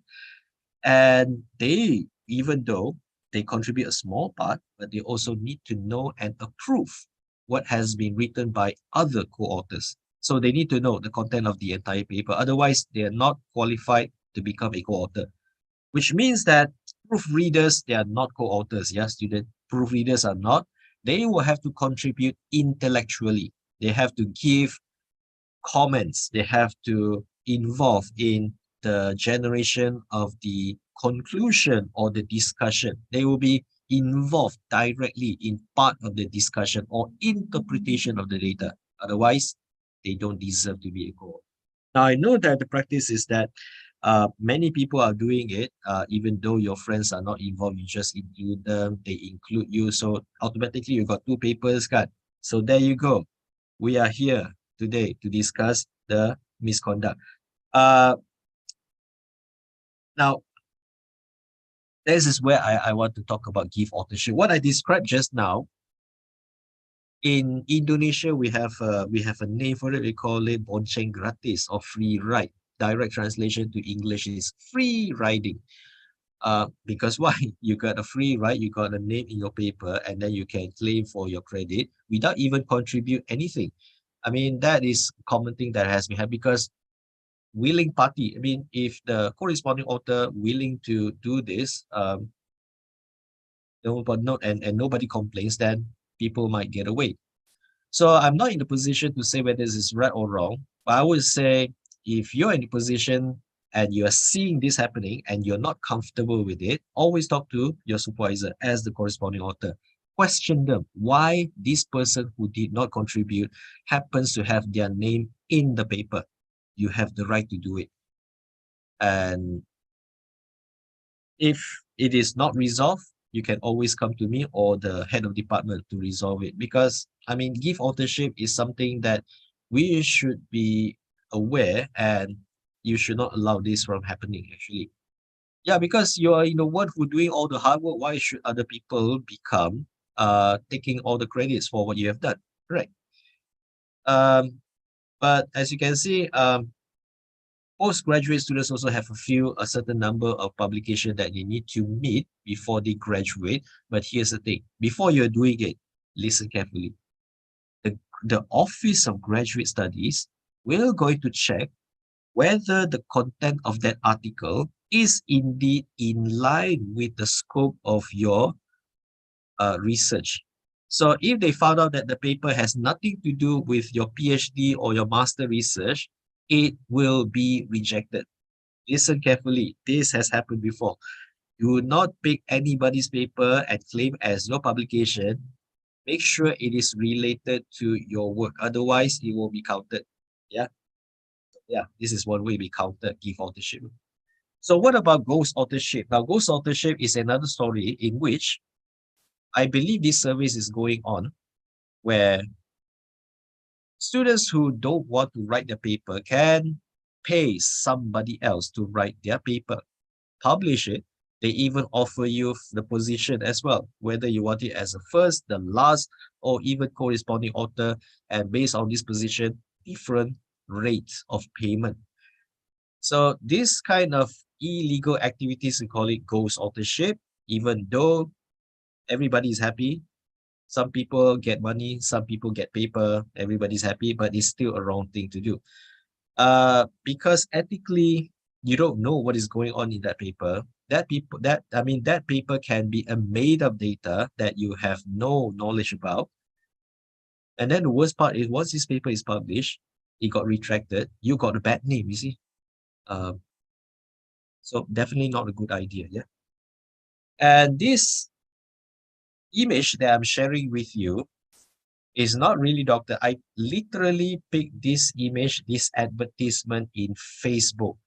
And this advertisement actually comes from a Southern Asia continent nation that I will not name.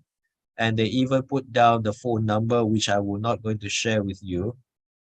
And I can say that 90%, if not 100% of these advertisements are false and they actually come from scammer. If you're desperate, please save your money.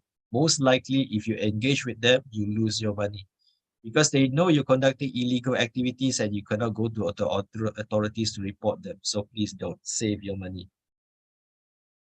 But there's a legal ones that actually in the market, and this is one example. You pay the money, they write your thesis, but it comes with a hefty price. This is 550 USD, translate to around 2,000 Malaysian ringgit. You see 50 pages only.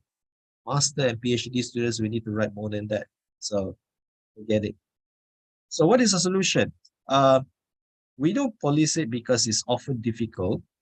But nowadays, authorship will be required. Okay, the contribution of each of the authors will need to be stated very clearly. But if you still not agree and your supervisor still adamant that you want to include a few people inside there that have no relation or have very little contribution, and if you're not happy with it, this is your right to complain. You can take this case to Institute of Graduate Studies if you like to, but before that, take it to the head of your department of your school. Or you can even take it to RMC, me specifically. We can have a discussion, we can resolve it. Now, oftentimes it can be resolved internally within UiTM, but whatever that you do, before you come to me or the head of department, please don't take this matter outside because it doesn't look good to you, to me, and UiTM as a whole. Now, we will take action. Just give us time. That's what I can say. Okay, examples of the next publication misconduct is duplicate and multiple submission. So this one is one data, one research, but they publish 8 times using the same data. Right or wrong? Very clearly not right. Now, this is particularly very annoying to the publisher because out of the 8 publisher who published these 8 papers, one probably were going to keep it. Well, though, what happened to the other 7? The other 7 will have to retract this paper. So it wastes their energy, it wastes their time. They will ban you outright. But before they ban you, they're going to viral and show your name to the entire world. So which is what happened to this paper. And what happened to this researcher is that not sure about this person in his home country and is also his employer. But what we know is that majority of the publisher, the high impact ones already banned this person for around 3 to 5 years. These are usually the time frame given the embargo. They ban these people from submitting to any one of the journals published under this publisher. So these people, this person cannot publish. This person cannot publish for that entire duration. But of course, the more damaging thing is that this person cannot change his name. His name is forever damaged. People already remember his name. So not really a good thing. Okay, next one is the thing that I want every postgraduate students to know, which is about predatory publication. And I think this one is, they have a very high following because they guarantee your publication in a short period of time. So Before I continue, this guy named Jeffrey Bew is the one who created this term predatory publication, which I will not going to explain how it's going on and his fate. But I rather focus on what is the difference? What are the differences between credible journals and predatory journals? So I think the image here shows you metaphorically that predatory journals is a walk in the park. You just walk through it, but of course you need to pay. And as if like you just publish whatever that you write. Whereas credible journals are going to screen you many times, ask you tough question, where they're going to point out where is your mistake. Then you make your correction, then they allow you to publish. So do you see the problem here? As if like the predatory journals will not have a single check and balance. So what happened to those papers? Most likely they are not trustworthy. And that is the issue we have here. Because why? Now, if you do publish in the predatory journal, I mean, the scientific community already know the reputation of predatory journals. We even have a dedicated website listing down all those predatory journals. So if you unfortunately publish in one of those journals, people will automatically judge you for being incompetent in publishing in this journal. And if that happens, your reputation is damaged. That is number two. Yeah, people will judge you automatically. But the problem is that you also need to publish, and they're going to ask you to pay. And because of that, you suffer financially. You pay your money, the funders will not allow you to claim.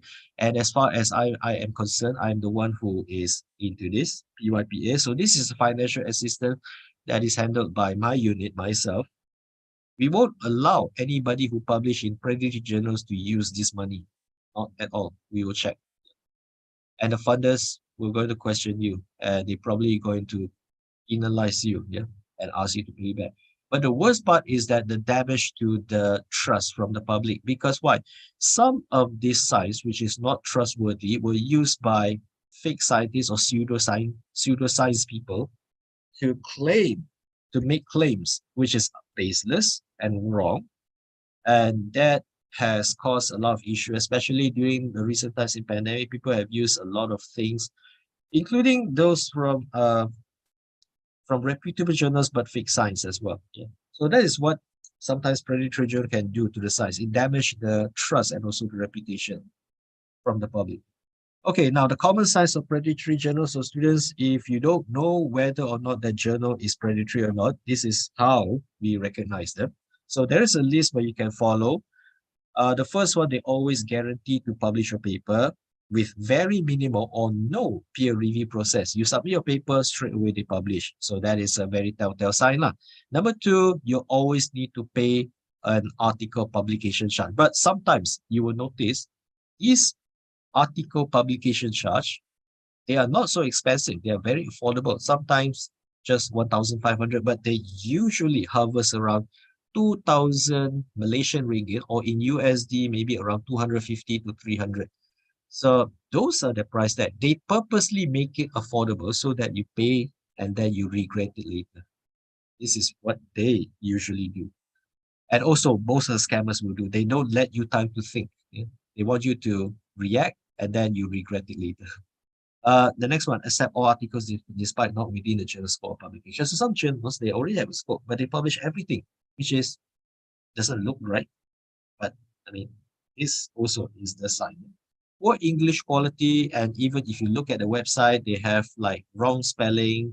I mean, the symbol is not right. The typesetting quality is really poor. So yeah, there you go. It's a telltale sign of poor quality, including the science as well. Okay, now in order to hide their wrongdoings, they probably not going to show you who they are. You don't even know who is the publisher, and some even like hijacking another journals by misrepresenting the rightful owners or the publisher. And then when you look at the website, some opportunists of the journals, they hijack and also becomes predatory because they know that there's a loophole. Some of the journals that you can find from website, oh, okay, you thought it's legitimate, it is okay, right? But let me tell you, although you can find journals' name in Scopus or website, doesn't mean that they're not predatory. Some of those predatory journals, they are also hijacked. Some of them got into Scopus and they want to start earning money, and they become predatory once they got indexed in Scopus. So be careful. Even though they're listed, doesn't mean that they are not 100% not predatory. It might be. And then what that does also, they don't want you to know they can manipulate. I mean, some of these key person or prominent researchers, which is part of the editorial board members, they surprisingly don't use their institutional email. Like for me, I'm a UITM staff. I should have used UITM email for all my official interaction, including journal publication. But these people, you will notice that they use Gmail, they use Yahoo Mail, they use Hotmail. That is also a telltale because anybody can open a new account and you don't know who they are. You see, that is one thing. And then one final part, aggressive email campaign. If you receive an invitation to submit an article, be careful, check and double check, because every predatory journal is going to send an email and promise you 1 month of publication time. You just pay a small fee. Yeah, usually they come through your email in the spam or whatnot. Yeah. So you will be able to question it. Now, for a more detailed side, like example, I'm going to show you the example of predatory journal inside a Scopus page. So this is one example of predatory journals that also is hijacked, and you can see right there from the year itself, it is first indexed in Scopus in year 2018. But 1 year after operation, they got discontinued in Scopus, and in which this database is screen captured from Scopus online in their portal. So they clearly stated here coverage discontinued in Scopus. So you can actually do that to to verify whether they're still Scopus or not. But the telltale sign of this journal, okay, being predatory, is right here, the subject area. Now, in the subject area, as I said, they publish everything, which is true, because you look at here, they publish business management, accounting, uh, technology, innovation, as well as engineering. So science they publish, non-science, I mean, in social science also, they publish all the same thing. Another telltale sign is that, look at here, from 2018, it starts with 200, about 200 publication. I mean, 200 itself is a lot for 1 year. Now, take this. I mean, they really blown people away the following year. They published 40 times more than the year before. So obviously they're trying to cash in, and they cash in a lot. And because of this sudden increase, it doesn't mean that the quality is not there. I mean, these are the telltale signs of predatory journals trying to make a profit, and this is one. And as a result of that, this is the reason why this journal has been removed from Scopus. And then the cycle continued. And this publisher actually have a bad reputation of publishing predatory journals. So if you can see this name, stay away. Even though they are already in Scopus but not yet removed, stay away. Yeah.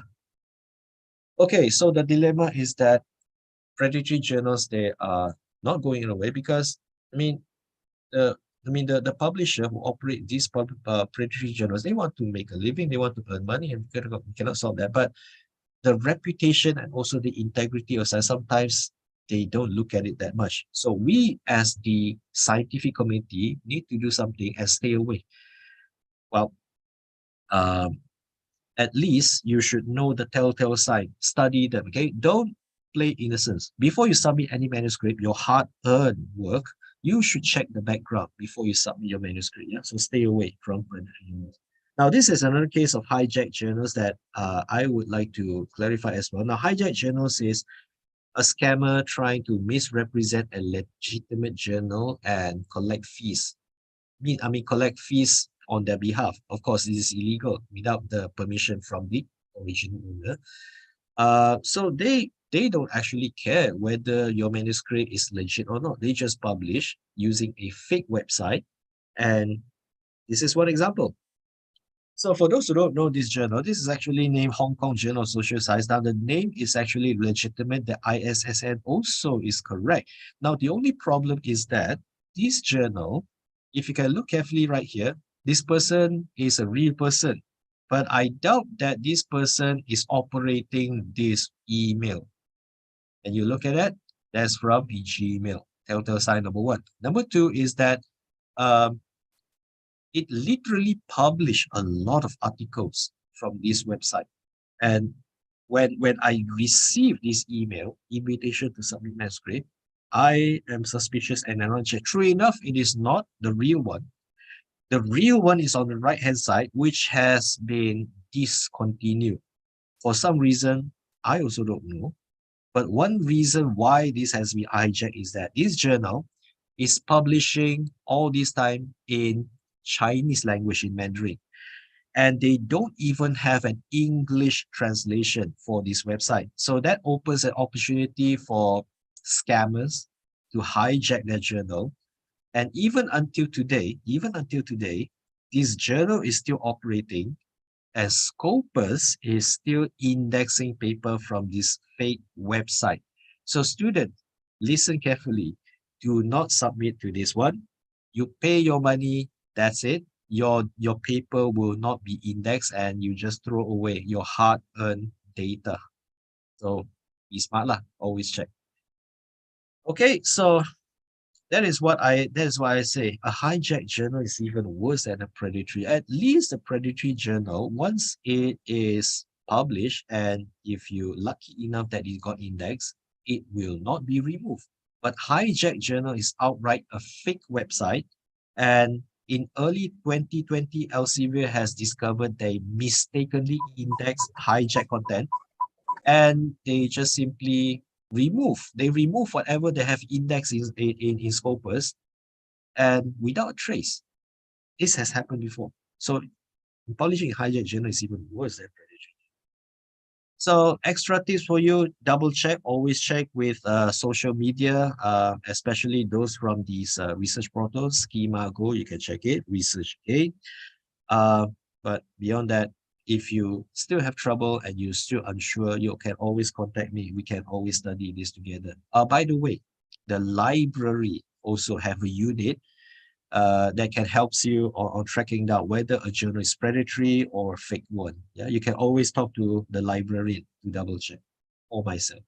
So this is the last part. Now, if you are not so sure whether what you're doing here is acceptable, integrity, if it's ethical or not, you can always talk to your supervisor. Your supervisor is there to consult you on that one. However, if you're unsure, you're also not sure if your supervisor is correct or not, you can always talk to your peers, also to any professors in your department. Or if you're still unsure, that is why we have a unit called uh, unit of ethics and publication and ethics and publication unit, which is my unit. You can always come to RMC and we can have a discussion to discuss whether what you're doing here is right or wrong.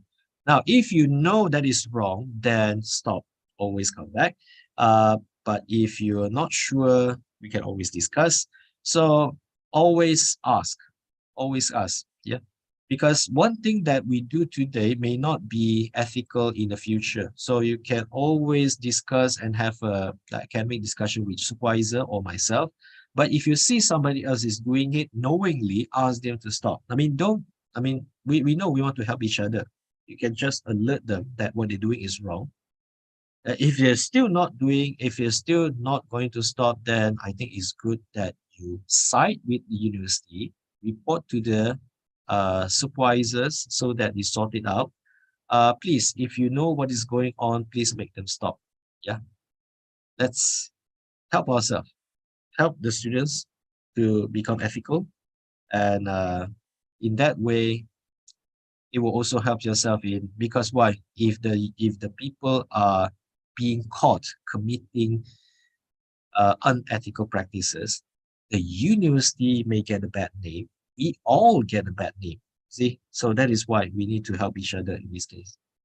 Now, before I end my talk, I would like to introduce to you. I know you want to publish, and at least you need to publish in Scopus publication or at least in my site. So these are all UITM journals published by UITM experts. Now you can check this list from Google itself. If you want to see, you can screen capture now. These are all the journals that we have indexed in my site, Scopus, or maybe even Web Science, or maybe even ERA. If it is related to you, then send a manuscript. Most of these journals, they don't have enough manuscript. So please have something to publish, send it to them. It's okay if you got rejected. Yeah. Like I said, it's normal. Yeah? So with that, thank you very much. I will pass back to Dr. Mas. Right. Thank you, Dr. Amira and Dr. Yong. There are several questions that I got from YouTube. First one is for Dr. Amira from Arifah Baharin. She's asking on whether there need to be if she needs to submit for REC approval, if primary data collection and secondary data collection obtained from Bloomberg. So Dr. Amira. Okay, thank you very much, Dr. Mas. I'm sorry because it is not clear to me how the primary data is obtained from Bloomberg. So perhaps the student, sorry, I did not recall the name, Dr. Mas. The student can contact me or she can email me regarding the details of the data collection, the primary, especially the primary data collection from Bloomberg. Is that okay? Yeah. Okay, so I shall give her your email address then. I shall. Yes, please. Okay. Next is from Azim Zima. She's conducting research among school children. And she said that she will apply approval from Educational Planning and Policy Research Division. Does she need to apply from REC as well, RED as well, Research Ethics Department as well?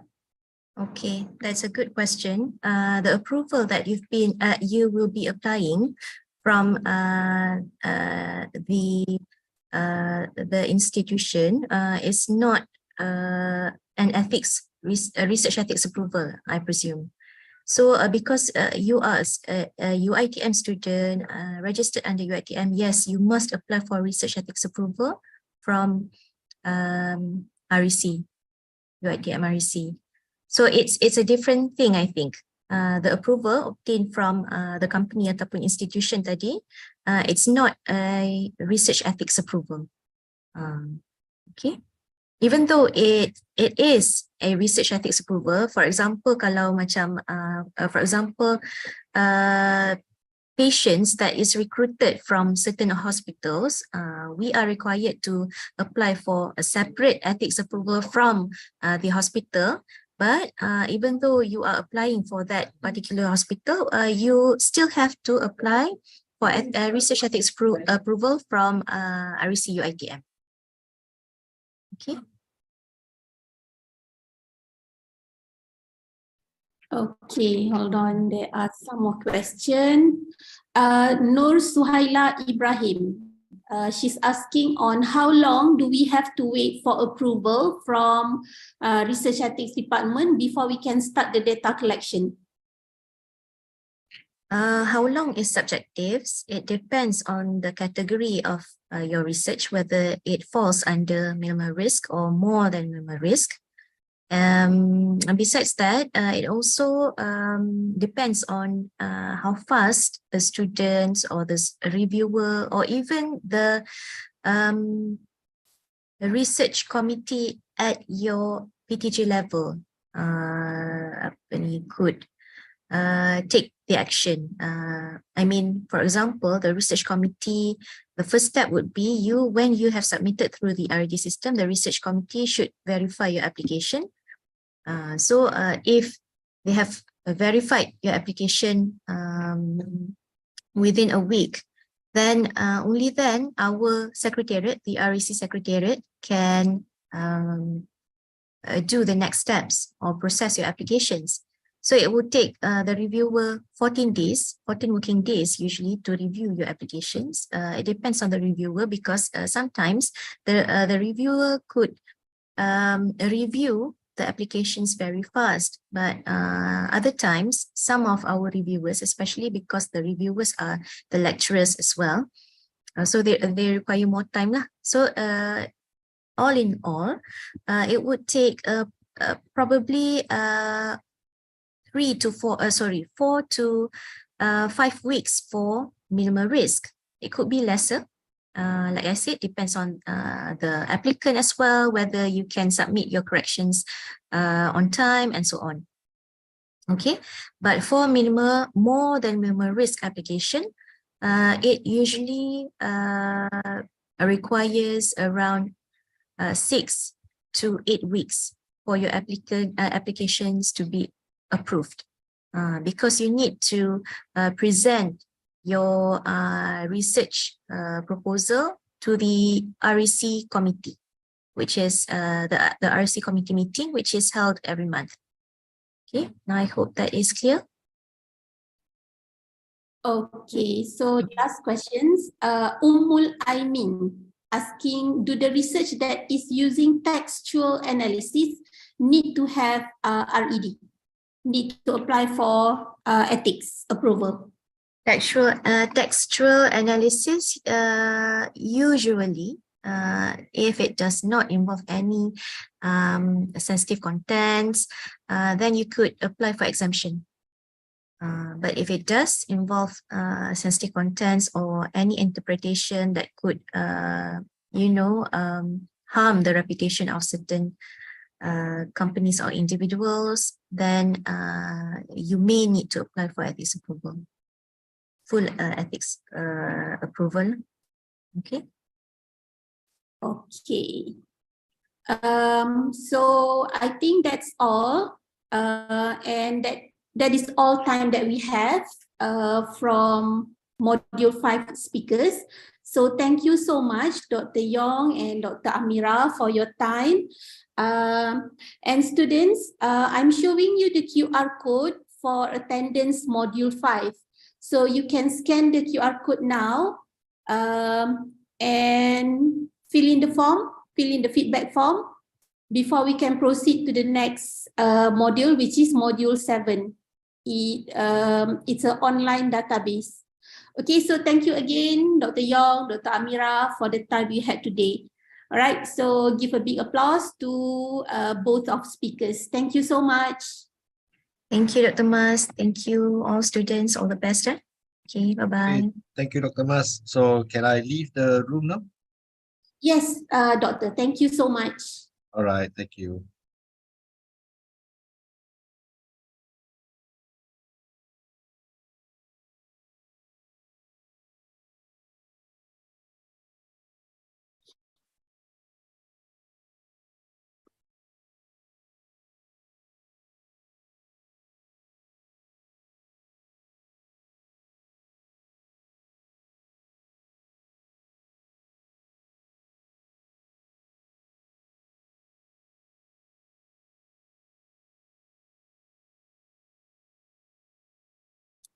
Okay, so let's take a break around 5 minutes. We have our next presenter with us, which is Puan Rohayu. Puan Rohayu, Puan Siti Rohayu is from Library Tun Abdul Razak. So let's take a break. I know you had a good session this morning, the first module, which is module 5. So take a break, go and grab your coffee, get a food, a simple food, and come back again within 5 minutes. Okay, go and toilet break or whatever break you have. Right, then come back again. 10:50, I shall say 10:50, we start with the new module. All right, thank you.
Okay. Okay, students, I think we have already, it is 10:50 now. So hopefully you are still okay. Puan Ayu, are you ready now? Do you want to share your screen? Yes. I can. I want to share my screen right now. So students, introduce to you Puan Siti Rohayu. She's a senior librarian from PITA UITM. So over to you. Without further ado, over to you, Puan Ayu. All right. Thank you so much for the introductions. All right. Assalamualaikum and a very good morning to all of you. All right. So it's not too late to wish Selamat Hari Raya Aidilfitri to all of you who is celebrating.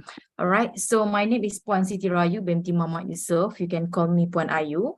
All right. I'm a senior librarian at Perpustakaan Tun Abdul Razak, the main library in UITM Shah Alam. All right. So today, I'm not going to take a very long time because I know maybe some of you already know how to access, especially the research databases that I'm going to explain more to you today. All right. So Scopus and Web of Science. All right. Okay. First of all, the most important is that you need to know is to how to access.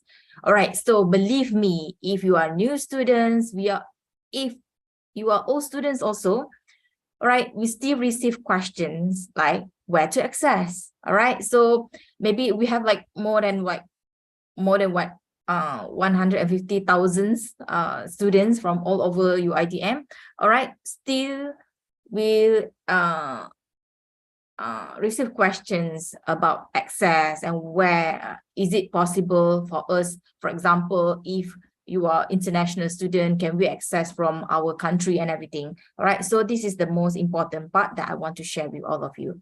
All right, so where to access, very easy. I think you can see on my screen right now. Definitely you can access it every single where. All right, so anytime, anywhere. All right, it's just that you need internet connections. All right, so in fact that we do have, like this one I would just want to share with you. All right, we do have our mobile library. I hope everybody know how to access, already download it. Can you see on my screen now? You cannot see, right? So I have to stop this way now. Mobile PITA. All right. So I want everybody to download this software. This app. This is not software. It's an app. All right. So go to https mobilepita.uitm.do. Though you can see all the like you can access our online databases through your phone in mobile versions. So it's very convenient. Sometimes you use Google, sometimes you use like Google Chrome. Sometimes it's not that you cannot access it the way that you can access in a mobile version. This is the mobile version. So do check out this one so you can access this anywhere. All right.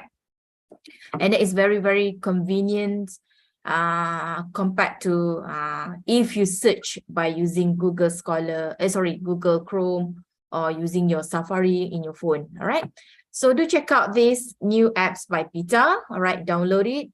Believe me, it's going to change the way that you can access all the digital services or digital collections in library. All right. So, okay, go back to where to access. Actually, definitely, if you want to access to any of our online databases, definitely you need to go through the library. All right. If you want to access Scopus, you cannot just simply type Scopus in Google. You cannot do that. All right. Yes, you can. It will direct you to the Scopus website, but that one, it is not the one that we subscribe it for you. All right. Both of the databases, Web of Science and Scopus, is subscribed version of online databases. Definitely, the subscription is not going to be the same with other universities. All right. So if you have your friends in University Malaya, for example, the subscription of Web of Science is not the same with us. All right. So the one that we subscribe for Web of Science is called collections. All right. So you cannot access to UM's or UKM or USM's online databases because definitely there's a it's like a sign up version. All right. So definitely there is you must go through the sign up way. For example, it's not using your ID or it's not using your, I mean, like your IC or your ID number, but the thing is we are going to using your Gmail UITM. All right. I believe that everybody of you have your own like Gmail UITM, right? So remember your Gmail UITM and also your password for your Gmail. All right. For example, this one. All right. Just click this one. Go to MyKM. I recommend you to use MyKM. So you just click MyKM definitely. Okay, let me sign up this one for you first so that you are able to see. Okay, this is the first screen that you will see. All right, don't panic. All right, so sometimes we receive a question from the students saying that where to access for you, where to access. So it's easy. All right, so you just sign in with Google. If you are staff, you can sign in with the, wait now, why is it? Okay, you can sign up with the students. I'm not sure why is it you don't have students here. You should have once your ITM students here. I believe that you have that one. I don't have that one. All right. So you just sign in with Google. All right. So for example, this one, this is mine. This is my account with your ITM. All right. So only you and yourself remember the password. All right. So when you access to MyKM, this is what you get. This is a personalized sections area that will dedicated for you. All right. So definitely you have your name here. Must be your name, not somebody else. All right. So for example, here we do have information, resources, and also services. All right. We have resources. Remember, we have resources that you can access, and also we do have services. All right. So where to get our research databases? Very, very, very, very simple. All right. So as you can see here is under online databases. You click more, and then it will direct you to the next page that consists all of our databases. All right. So definitely this is something that will benefit all of you because all the databases are sort according to the category. So it's easy for you, all right, to identify which databases that related to you. All right. Actually, you can access to all databases, no problem. All right. Sometimes you do research. Your research is multidisciplinary, and then for example, you are architecture students, but the thing is some of your things in your research related to engineering and everything, no problem. You can go to engineering databases. All right. So it's just that something that will guide you. So you are able to identify which databases are more suitable for your research topic and everything. All right. So as you can see here, so how to access, you just click details. All right. So if you want to search for Scopus and Web of Science, just click details. So this is what you can get. All right. So this is the only page. All right. The, what we call that? How I want to call that?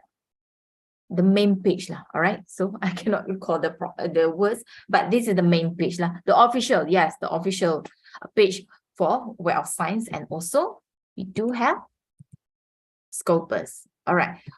For your information, these two databases is an index databases. It's not going to be the same with like Emerald. We do have Science Direct. We have IEEE. What else we have? What else we have here? All right, so we have ProQuest, yes, ProQuest, Lexis, Nexis, and everything. All right. So, but the thing is, this is not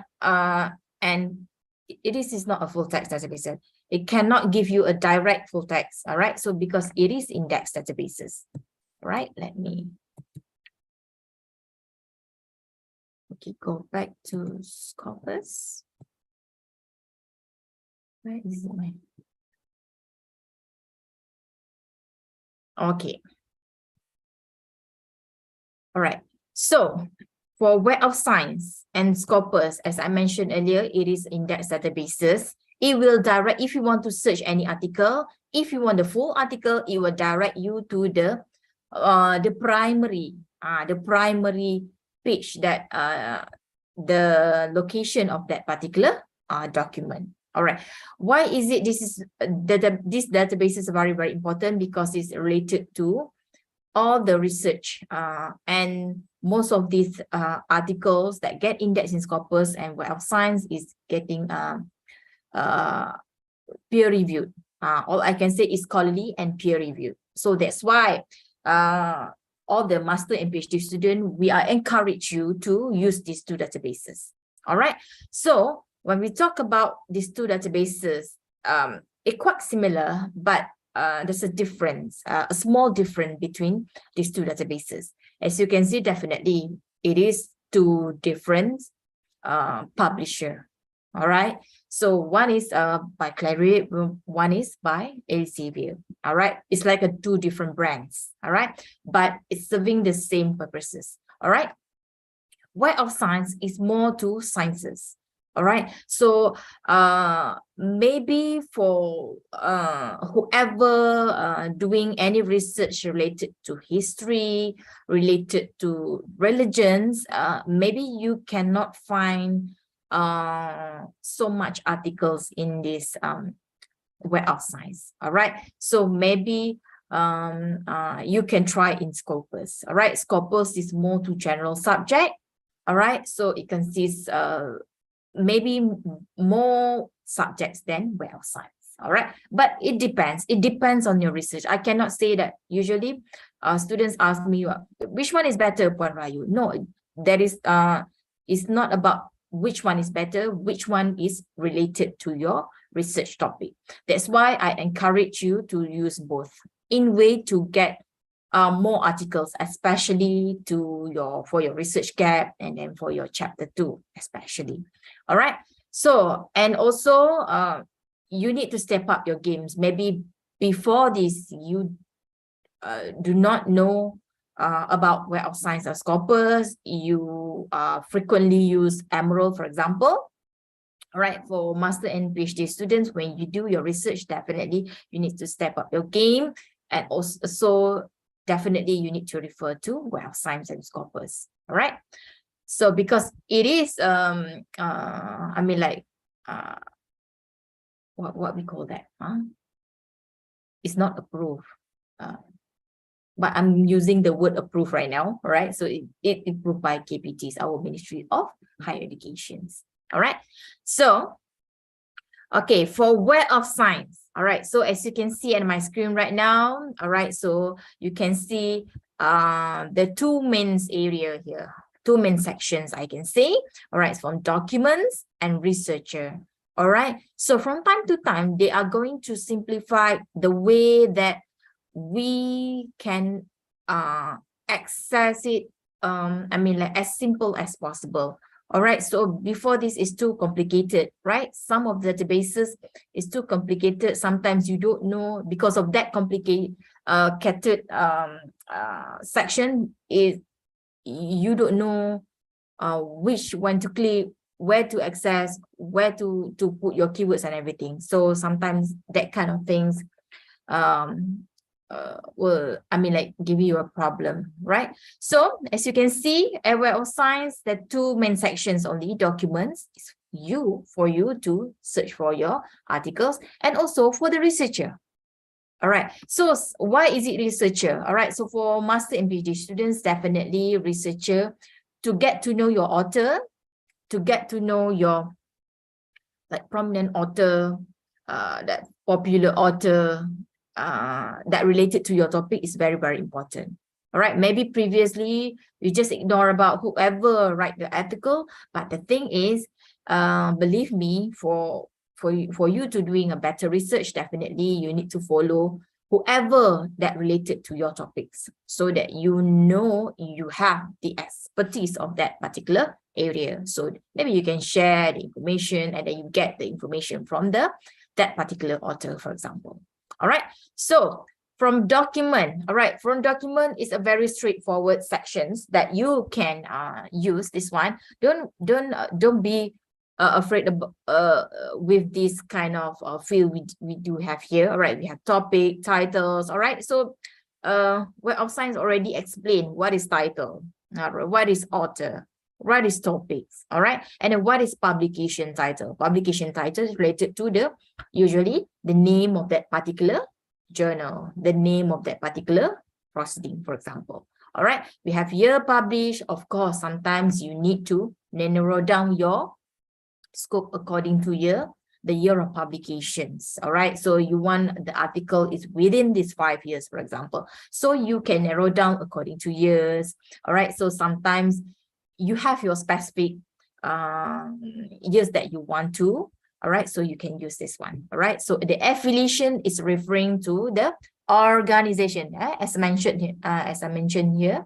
All right, organization names or their variants. All right, for example, you want to be specific for that particular university, particular organizations, and then also particular countries and everything. So if your publication, if your research is involved in that kind of scope, yes, you can use that.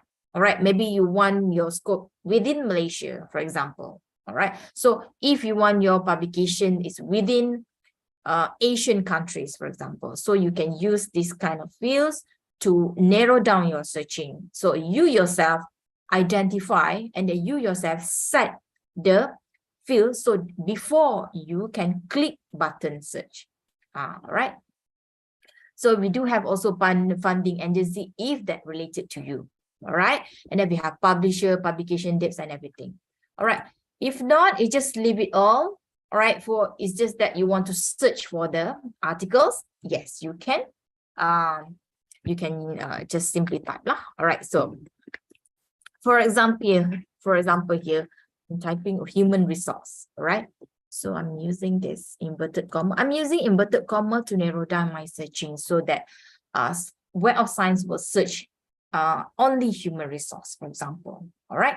So you click search. You can use advanced search actually. You can add rows to, as I mentioned earlier, you yourself can were able to set whatever that you want to make sure that the result is specifically to whatever that you want.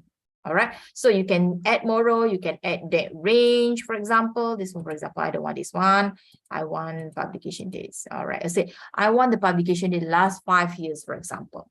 All right, so I want any articles that are related to human resource, but for the last 5 years. All right, so I encourage after this, you explore on the section for the searching so that you are able to narrow down your searching before you search your articles. All right, so you can see here, all right, so that's 25,000 results. All right, so this one, all right, maybe some of you say, oh my God, Puan Rayu, I cannot read all these 25,000. All right, how could I narrow down more here? All right, so as you mentioned before, Puan Rayu, I already do the settings before I click search button, right? But here, see, still thousands result that I need to narrow down. All right, no worries. All right, so most of the databases, all right, so not in only Web of Science, Scopus also we do have the refined result sections. All right, most of the databases have that, right? All right, so it's very, very convenient for all the researcher, for all the students to refine your result according to the needs that they want. All right, so as you can see here, quick filter, we do have quick filter. You can filter by monthlies, but we do they don't have this one right now. All right, so quick filter. If you want your if you want your articles more to reviewed articles, so you can refine. You can refine more than once. All right, so don't worry. Don't afraid to use this kind of filters, because of you can undo them every single time that you want to change the whatever perspective or whatever result that you want. All right. So you can go by citation, topic, meso. All right. So you can also micro under topic, and then we do have more. All right. Usually, maybe some of you you want to narrow down. You already know the authors that famous to related to your topics, so you can narrow down according to authors. Maybe you want to get to know Paul D. Lasky. All right. Why is it he has so many publication that get index in human resource in Web of Science? So if you want to get to know Paul D, so you can click this one, and then you can see all the Paul D's articles or publications. All right, and also publication years. As I met just now, I already pick out the 5 years, right? So the Web of Science only display and also listed only the 5 years. All right, from the 2023 until 2019. From here also you can narrow down if you want to go through one by one. All right, for example, I just want to go for 2019 first. I would just want to go through that one first. All right, for the first 5,000, and then you can click articles. All right, so you want to article here may reference to article journal articles. All right, so if you want your result only for the journal articles, so you can narrow down, you can select articles. All right, so and also from the human resource itself, it went subcategories, so that you will help you a lot in terms of getting the right information for your chapter 2. All right, so from here, when I type human resource, see, I think that more than 100 subcategories from the human resource itself. So it depends on whatever that related to you. So you can go by categories, and also you can go by affiliations. All right, so you will identify what organizations, what universities that publish more on human resource. Maybe if you can get the information, for example, here, Indian Institute of Technology System, IIT system. All right, so why is it this organization, they have like more than 3,000 articles that talk about human resource and get indexed in Web of Science? How is it possible? So maybe you can get to know Indians. All right, get to know Indian Institute. So maybe they are very expert in that area. All right, so that's how you want to, and then you actually this is called analyzing. All right, so this is called part of analyzing and identifying. All right, maybe before this you just throw the keywords to Google and then let the Google select it for you. But the thing here, the more that you use the filters, all right, so the chances to get the correct information, the accurate information, the closest, the related, the relevance information to your topics. All right, so don't afraid to use these filters. All right, so next we have publication titles. It related to journals. All right, so why is it International Journal of Human Resource Management? They have more than 700 that already indexing Scopus, already indexing Web of Science. Do check out them. All right, and then the publisher, the funding agency, the open access. All right, so out of 25K that we have just now, all right, the 10K articles, you can get it for free, and then you can get it the access from the Google itself. All right, so this one, maybe the 15,000 you cannot get the full text. Whether you can get it full text if you access through Web of Science, or you cannot get the full text at all. All right, so I will teach you on after this on how to a few tricks that you can use to get the whatever articles that you want. Sometimes you didn't get the full text, right? The most important one is you want to get full text, but still if you use Web of Science, you cannot get the full text. So after this, I will share with you. All right, so we have editorial notice, editors, we have so many more here. All right, so I want each and every one of you get to know these filters.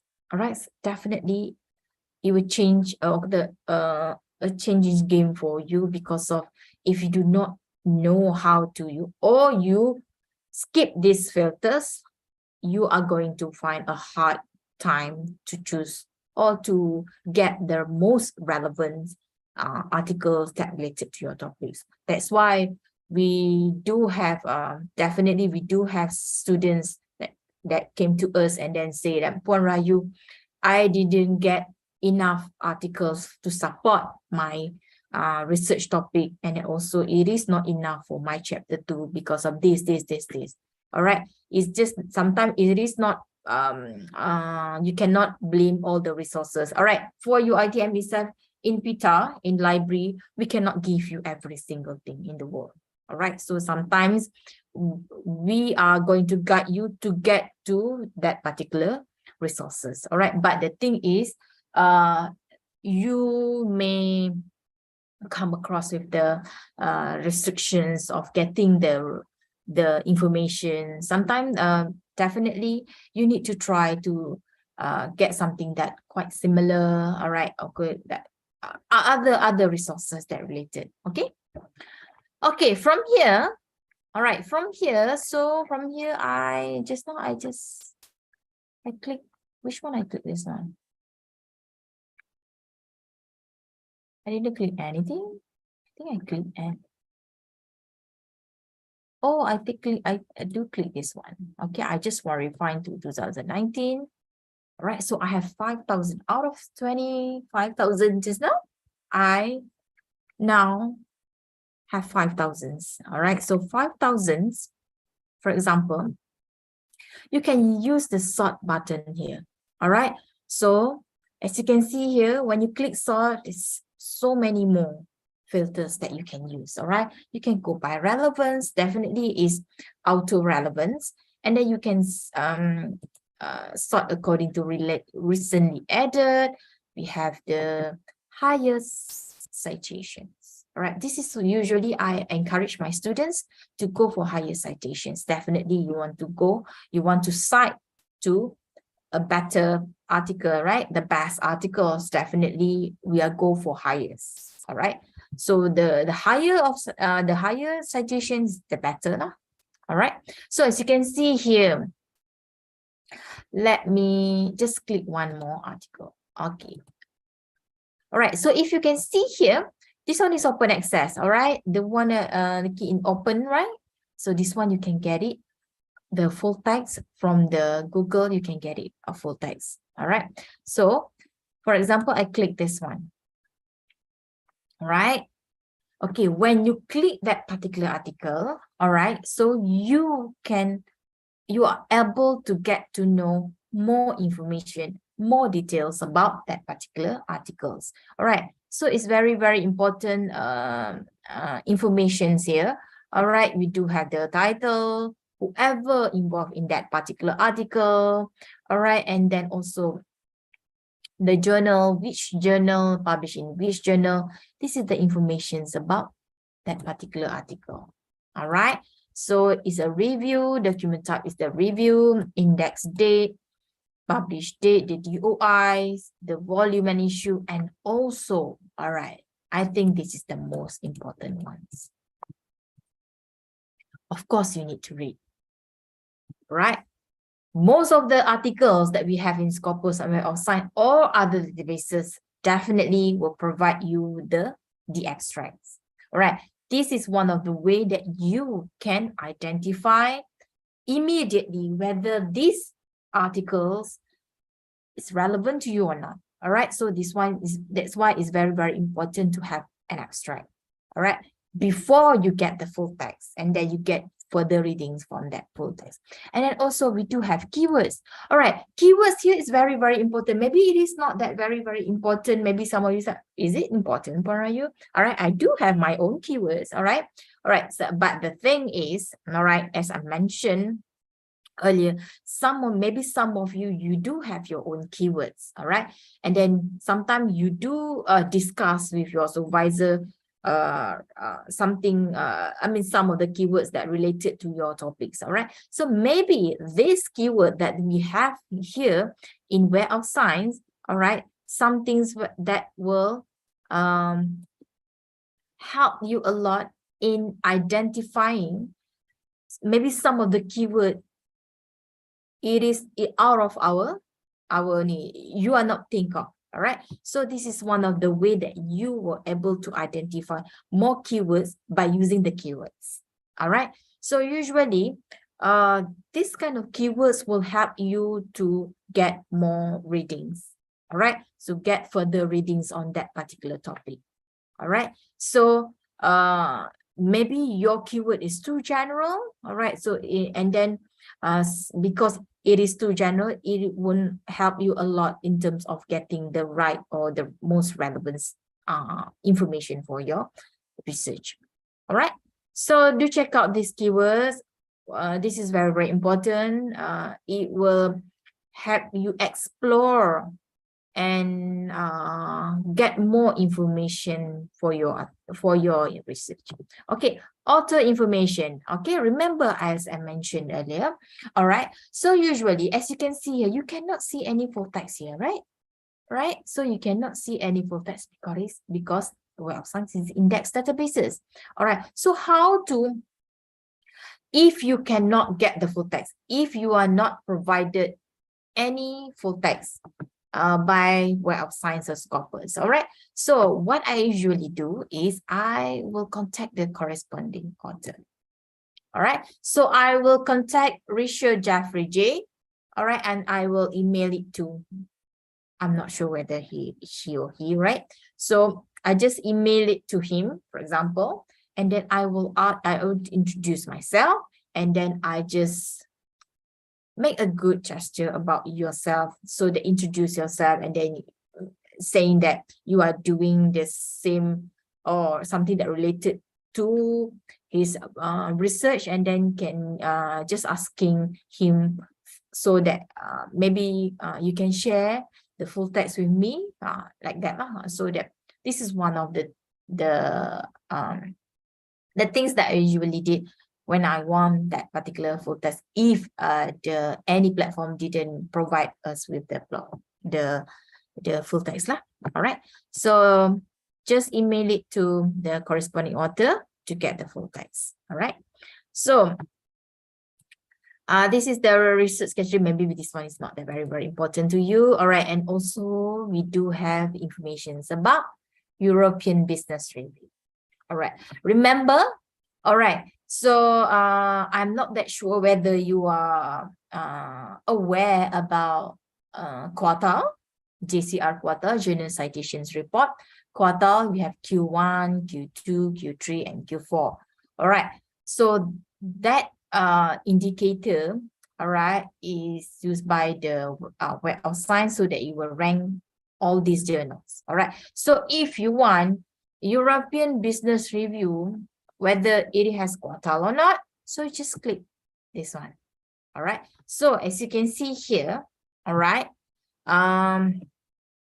this is the simplest, the easiest way to get to know, to identify whether this particular journal have quartile or not. All right, so as you can see here, journal, we are going to focus to journal impact factor that and not journal citation indicator. All right, so as you can see here, journal impact factor, they do not have any quartile. So what I can say is for European business review, there is no quartile yet. So maybe some of you say, what are you? Down there is quartile, Q2. You mentioned just now. Right, the one is different. All right, so the one that we want is the impact factor here, not this one. This one is a average category normalized lah. All right, so we are not going to use this one. All right, also KPT, also our Ministry of Education also instruct us to use the journal impact factor. So if you want to publish, so you can use the information to put in your list to consider to publish lah. All right, so the other one that I want to share with you is very, very important because of after this you want to publish, right? So All right, so you go back to the main library. All right, so I want all of you to go to journal citations report. All right, so JCR web. Just now I already mentioned, you click that particular journal, you immediately know whether that particular journal has quartile or not. But the thing is, this is more information to you. This is where you want to identify any potential journals that you want to publish, because every single semester, definitely we do have, especially PhD student will come to the library and they come and see me and then ask us about, are these journals, I mean, like, scholarly, it is listed in Web of Science or not, it is listed in Scopus or not. So this is one of the easiest way that you can access it on your own. All right, so go to journal citation report. All right, so whether you have your own specific journals that you already discussed or suggested by your supervisor, or you can go by the categories if you don't know which journals that you want to publish. All right, so if you know that specific journals that you want, you can go just type the journal's name here, or you can use ISSN or EISSN number. All right, so but I encourage you to use the ISSN number because it's a specific number, very unique, definitely will help you to find the information about that particular journal in the easiest way, because sometimes the journal name is slightly different. So use ISSN or EISSN number to identify your specific, whatever your journal preferences.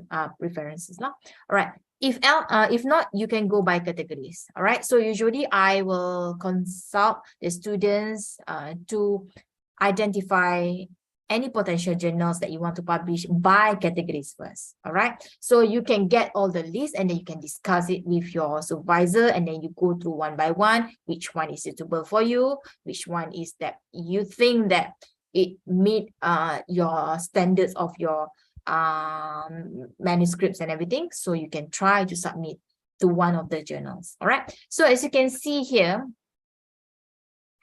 all right, so for example, I will choose social sciences general, for example. So from the categories, there is subcategories. All right, so they are going to categorize and categorize, I mean, like to subcategory, for example, sorry.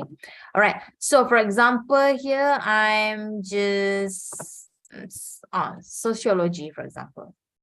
All right, so I just click sociology. And then, as you can see here, all right, for sociology subcategories, there are 150 journals that listed according to the JRF quartile. All right, do you remember the quartile that we saw just now? All right, so if you want to get to know more about this particular journal, for example, sociological science, for example. All right, so it will give you many informations about this particular journal.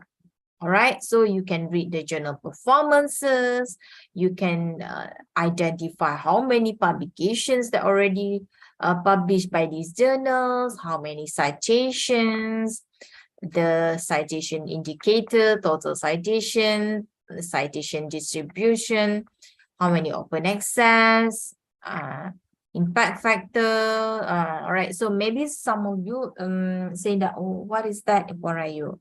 Most of the things that you show us, we do not know. All right, so maybe some of the information, it is not that related to you, and also some of this information, it is not very, very important to you. It's just that you want to make sure that it is indexed in Web of Science, and also you have to make sure that if you want to make sure that that particular journal have quartile, you can use it. All right, so do check out this one. If you can discuss it with your supervisor, it's very, very I mean, like, this is something that will help you a lot. in way to avoid to any predatory journal. Remember, just now, Dr. Yong already mentioned about how to avoid. We cannot provide you the list actually. All right, because we do have somebody that asked the library about the predatory list. Because okay, if you type any predatory list in the Googles, definitely there's so many platforms that provide their own list of predatory journals, but the thing is, the list is dynamic. All right, so I cannot say that the 100 lists that provided that particular platform is correct, because sometimes that platform also, it is not updated. All right, so nobody can provide the correct and the accurate and the current list for that particular predatory journal. It's just that the one that we want you to understand is to avoid, and then you know the characteristic as mentioned by Dr. Yong just now. So you just need to know the characteristic. All right, I believe that you, and especially researcher, definitely you receive so many emails from the publisher saying that if you want to publish with us, please publish with us. We can give you this one, this one, this one. So you need to make sure that you are not just falling in love, all right, for that particular offers given by the publisher. You need to get to know the publisher first. So this is one of the way that you want to get to know the publisher first, to get to the journal first, so that you are able to avoid to those kind of predatory journals publications. All right, it's easy, but it is not scholarly, right? So what usually library initiative is, we do have this. All right, so remember, go back to home. All right, under research, we do have scholarly and legitimate journal publication. This page is dedicated to all the researcher in UiTM, so that you are able to identify the scholarly and legitimate journal. So we don't want use the predatory words. All right, it's too negative. All right, so what we can do as a library, we educating all the researcher to make sure that you choose the scholarly and legitimate journal. All right, so this one is already we do have for my site. All right, and then also we have list of UiTM journals. This one is already shown by the Dr. Yong just now, right? So this one is we get from the IMC himself. And also we do have Scopus, and then we have Malaysian Journal Index in my site. All right, so index journal Malaysian in my site, actually this is the latest journals, list of journals. All right, so actually from this year they are going to come up with the new list. All right, so whatever that listed in here, that we have more than 300 actually. All right, 354 is not going to be here forever, because it must the journal must sustain their the quality of their publications. All right, so if you want to publish to any UiTM's journals, that or any journals here, this one is only Malaysian journals. If you want to publish, you can refer this list. This one list is provided by Ministry of Education under PSI, Pusat Informatik and PSI, Pusat Sitasi and Informatics Malaysia. All right, so if you want to publish to any journals, Malaysian journals, you can refer this list. All right, go back to, okay, we're outside now. What, 11:34 already. Okay, all right, so this is a journal citation report. All right, so go back to here. All right, so usually you are able to identify this kind of information in Web of Science. All right, so what else that you can explore on Web of Science? All right, we have export. You can export this one. All right, so you can use to your EndNote. All right, so maybe some of you know already how to use EndNotes and Mendeley. All right, we do have classes. If you want to join in library, we do have classes that we teach you on how to use EndNotes and also how to use Mendeley. Either one. All right. So if you want to join the classes, you can register lah. All right. So you can register in here. Let me show you. All right. So from here, services, EKKM booking class. So you can booking your class. So if you want to join EndNotes or you want to join Mendeley, it's up to you. Okay. All right. So let me move on to the next one. All right. All right. So you can directly export. You can drag and drop to your Mendeley. So it's very, very easy. Sometimes maybe you say like, Prayu, can I export it first, then I read it later? It's up to you. All right. Usually what I do is I will export I don't read the extract first, but the thing is I just get to know the topic first. I mean like the title first, and then I just import directly to my Mendeley, and then later I will read it, and also I will discuss with my supervisor. It's very much convenient to make sure that I get the article first. All right. And then the one that we have in PDF. All right. So if you are fortunate to have the PDF, definitely it's going to embed it to your EndNotes and also embed it to your Mendeley. Okay. All right. So what else we have here? All right. So here we have export, especially to export to our reference management software. And then this one you can add to mark list. All right. So mark list is just that something that it will help you in terms of getting whatever the articles that you want to put in your list first, and then you can read later. All right. And also we have analyze result, we have analyze suggestion report, we have create alerts, and also the most important things that I want to share with you today is to sign in, to register. It's not sign, it's sign up, register.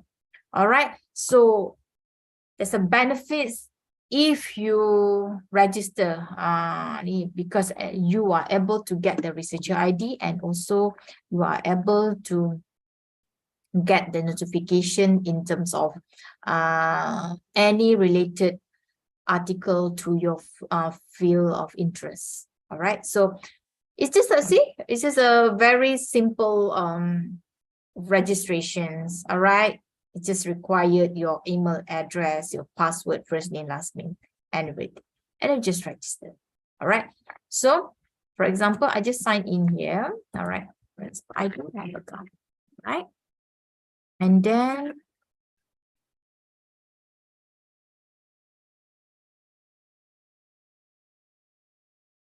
once you registered, so it will specifically personalize to your account. All right. So for example, this is my name. Okay. So the next one is researcher. All right. Researcher. I try to make it because we do have one more. All right. Okay. All right. Researcher. Usually, as I mentioned earlier, sometimes when you do master and PhD, definitely you need to identify any potential or expertise in your area, especially in your field of research topic. All right. So sometimes maybe you already discussed with your supervisor, list out a few names that related to you. All right. So if you have that particular name of that particular author, you can directly type the last name and the first name. All right. If you are not very sure, all right, you just want to identify first, you can go by document just now. All right, you just go by documents just now. Okay, let me just do this searching. All right. So for example, I just want to get to know whoever top researcher in that particular area. All right. So where is the article? Okay, this one. All right. So as you can see here, oh my God, I cannot pronounce this name. Lerzinski. Is it Lerzinski? All right. So I just want Lerzinski. All right. And then I can view his profile. All right. So, he is from Jackson State University, USA. So out of how many publications here? It's 260 that talk about human resource. All right. So if you want to I mean, like, go through all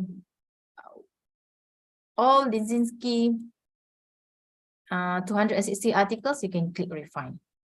All right, so you click refine, so you are able to identify all the 260 articles that index in Web of Science that owned by Lizinski. All right, so it's the same concept, it's the same method. You can just directly click this one and then you can get to know more about this article. So one more thing that I want to share with you. All right, so how to get the full text? All right, this is the most I mean, like, important things when you already know and then you already identify and you already know, oh my God, this is my article, Brian. I just want this article so badly. All right. So what you can do is you take this one and then click full text and publisher. All right. You don't worry. All right. You have to make sure that you understand the online databases concept first. All right. So you need to identify the concept first. Any databases that you access in the library, if you click for that particular article, and then it won't give you any PDF, any full text, and it requires you to purchase, required ID and password, it only gives you abstracts. That one it is not in our subscription. We do not subscribe that particular article. So what we can do is we try to get the information by using, using our interlibrary loans. We can try to ask other university whether they have that particular article. Remember, I mentioned earlier, all right, the subscription, UITM and UM, for example, it is not going to be the same. All right, it depends. All right, so for example, okay, I already clicked. This one is in nature.com, nature.com, but no full text. So if there is no full text, definitely you need to buy. All right, so you need to buy or you need to subscribe. All right, if you have any money, you can just buy on your own, or else you can use interlibrary loan. All right, so we do have services here. Interlibrary loan in OPEC. Sorry. Interlibrary loans. Okay, here. Okay, remember, if you want to search any book in the library, you use OPEC, right? You use OPEC and then you sign in. Once you sign in, it's already there. All right, so there's a section here, interlibrary loan. All right, so I just add request and I just put any libraries, university library, for example, University Malaysia Police, for example. If you do not know which university, you can just put anything, no? And then put the title. Where is it? This one? Oh, this one. So these services actually will help you in terms of where is it mine? So you just submit the request to the library and the library will try to get the full text for you. If not, you yourself can first contact the, remember I just mentioned just now, contact the corresponding author in way to get the informations. All right, same concept. All right, so sometimes, okay, through interlibrary loan, sometimes your request is going to be failed. Why is it like that? All right, so we checked with other universities, they also did not subscribe that particular article. So that's why we are not getting the input, we are not getting the articles. But the thing is, librarian will help you to access to check and also to search for something that quite similar, something that related for that particular topic, so that you are able to move on with your research lah. All right, so sometimes it is success, but sometimes it is fail. All right, it depends on the subscription in other universities also. Okay. All right, moving on. Okay, that's how you want to access to the full text. All right. All right, so you just click full text as publisher. All right, so sometimes if this one, all right, for this one is open access, right? So if you click this particular article, all right, if you click particular, so sorry, you need to click this one first. Okay, pre-accepted article from the repository. Right, okay, this one is open access so that you can get it for free. This one you can download it, you can copy, you can print it, you can do whatever you want. All right, so not all the articles in the one that we have in library, it depends on the subscription. Okay. Okay, what else that we have here? Okay, you can go by the just now I already mentioned about the authors. All right, so it same goes with Scopus. All right, it same goes with Scopus. As you can see, although Scopus is like a different brand, a different publisher with the Web of Science, but the concept is almost the same. All right, it just sometimes if you find that particular article in Web of Science, you also can find in Scopus. It depends. All right, so Scopus also have 3 main sections here. All right, documents, authors, affiliations. Affiliation is referring to the organization. Okay, and also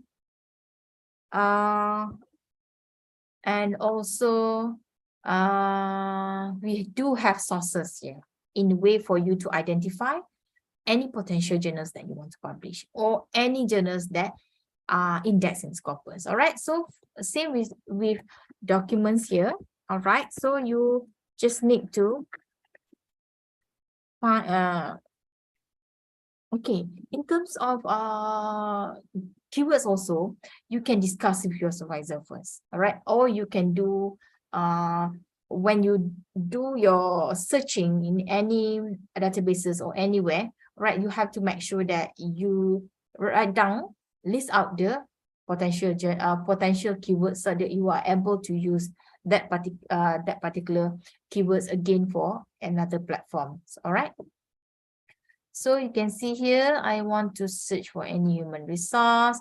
There's a more 1004, right? So remember just now, if I search human resource in Web of Science, there's only 25,000, the first one that I search.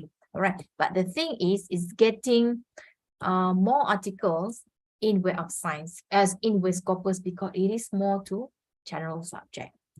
The one that we have in Web of Science is more to sciences. All right, in sciences perspective, but the thing is in Scopus is more to general subject. All right, that's why the result is going to be more than Web of Science. All right, so 104,000. All right, so I believe that nobody can finish this one, right? Right, so just use the refine sections to make sure that I always use this one so that I know that definitely there's 25,000 articles, I can get it, the full text. All right, so without any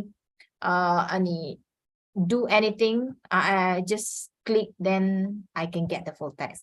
If you want your life to be simple as that, and then if you think that whatever that you have in the 25,000, it is enough for you to do your gaps, go for it. All right, so and then we do have also the gold. It's gold, hybrid, gold, bronze. This is just the indicator that you use to rank that particular article. All right, so And then I want only these 4 years actually. I don't want any articles that so new, like 2023, right? So, and then I document, I want articles only. All right. And then that's it. So I'm going to use limit to buttons or exclude button. If you want to limit to, all right, so it will limit to whatever that you already choose just now. Exclude meaning you don't want that particular article. All right, so just limit to from 100,000, it will limit to 9,000. See the difference?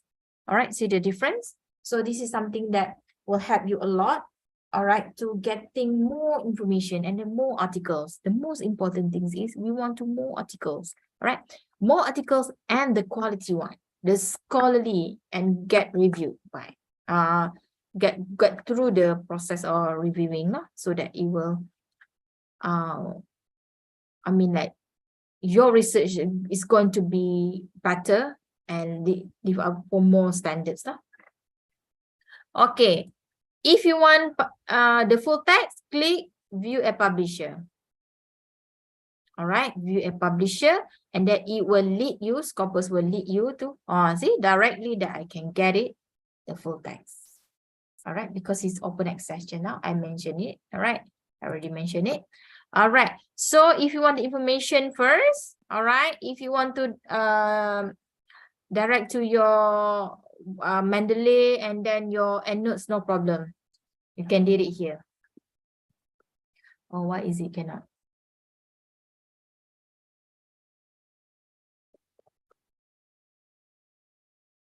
Maybe by internet. Okay, let me do one more.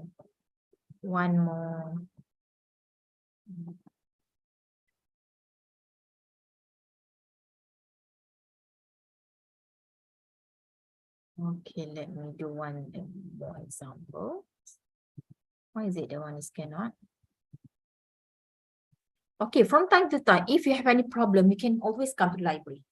All right, so if you want to join our literacy classes, you can use it. And also I want to, if you want to join our PhD clinic, all right, PhD clinic is services from the library that we have in more to intimate session where we do have consultant. I'm not the consultant. Consultant is from the academician itself, all right? So we do have consultant that expert in quantitative and also qualitative, all right? So if you want to get more guidance throughout your process of getting your research ready, all right? So you can consult your supervisor, but the thing is, if you want more guidance from the consultant, you can do that. All right, so what you can do is, that one is intimate session, which is not more than 5 person with one consultant.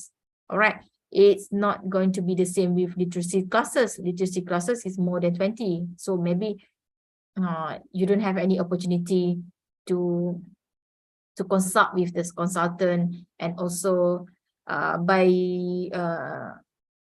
join PhD clinic. You can join as many times as you want, all right, because we do have students that request for PhD clinic for every single week actually, all right, because of you can do checkout here. All right, let me just check with you here. All right, so go services. Okay, booking classes under EKKM, booking classes, remember just now. All right, so you can go here. Where is my PhD clinic? It is not here yet. Oh, let me check. Let me check with my, usually we do have PhD clinic here. All right, never mind. All right, so I will share with you the information about the PhD clinic later with Ipsis. All right, so that you can join the session. It should be there. I'm not sure why it's not there anymore. All right, so you can join the sessions. All right, you can apply, you and your friends. Maybe you have 2 friends. All right, 3 of you can join the session. And then because of the the PhD clinic only available twice a week Wednesday and Thursday morning. All right, so if you are able to squeeze your time to get to know from the beginning, you can ask anything to your consultant, because of we are going to divide you according to the your research method, which is whether you are quantitative or you qualitative. And then if you are quantitative, definitely we are going to provide you the quantitative consultant, so that he or she will able to help you throughout your research writing. Okay, so okay, go back to scope. I'm not sure why is it cannot this one. All right, so how to identify sources? Okay, sources is where you can identify the journals. All right, so whether you can go by subject area, if you have your own title, you have already identified the title, you can go by title, or you can go by publisher, or you can go by SSN. All right, so if you are not that very sure, all right, so you can go by subject area. When you click your subject area, you choose your subject area. All right, you choose your subject area. For example, your area is economic and econometrics. All right, so you apply. So for this area, there's 820 results. I mean, like 820 journals that get listed and indexed in Web of Science. So you and your supervisor discuss it, and then you try to submit to any journals of this, try to publish into any journal. Or you can use the information to identify any articles that related in this journal, for example.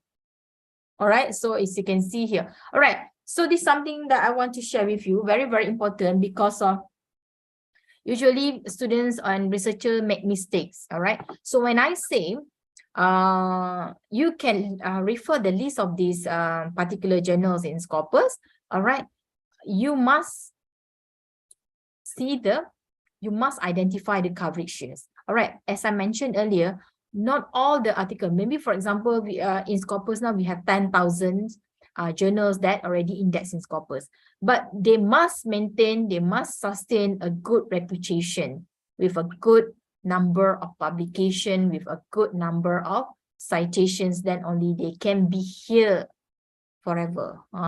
It's not forever, I think. All right, so they must sustain, and then they must maintaining their performances so that they are able to be here. All right, for example, this one, Quarterly Journal and Economics. All right, no more already. After 2022, started 1st January 2023, it is not indexed anymore in Web of Science. In Scopus. I don't know why. All right, but the thing is, maybe it is still available here, but for until the article that get published until 31st December 2022 only. So after that, no more. All right, so you need to make sure that to present. This one is to present. So meaning that particular journal is still indexed until now. Then only you can refer, then only you can try to publish into that particular journals. Okay, so sometimes because I'm saying that, oh, what is it? You just refer to the Scopus, all right? Refer to the Scopus, but the thing is, you must see the coverage shares. All right, so the journal is still there, but there is no publication. There is no new publication for that particular after 31st December 2022. Starting 1st January 2023 is not, there's no more publication in that particular journal. So the glorious time for Quarterly Journal of Economics is until 2022 only. All right, so be careful. This one you can share with all your friends, or you can share with your supervisor or your lecturers. Okay. All right, so as you can see here, the site score 2021, site score, there's SGR is just an indicator to rank, to give an indicator for that particular performances. All right, So this is done by the Scopus itself. All right. So this is behind the scenes calculations. I'm not that sure how they calculate. They provide us with the simple calculations here, but the thing is maybe something more behind the things that they did with the indicator and how they calculate all the score and everything. All right. So I hope this one will benefit you a lot. So also I will encourage all of you to create an account. Remember just now in Web of Science, a very simple, very simple registration so that you are able to identify and you are able to get more benefits in terms of your site, your articles, alerts and everything. And also you can save your articles and then you want to read later. All right. So it's very, very going to benefit you more if you register in Scopus. All right. So I hope this one throughout my sessions will benefit you a lot in terms of get to know where to access, how to access, and also whatever basic functions in Scopus and Web of Science. Because of you need to use Scopus and Web of Science, then you know. You need to explore more. I cannot give you everything here unless you do your searching.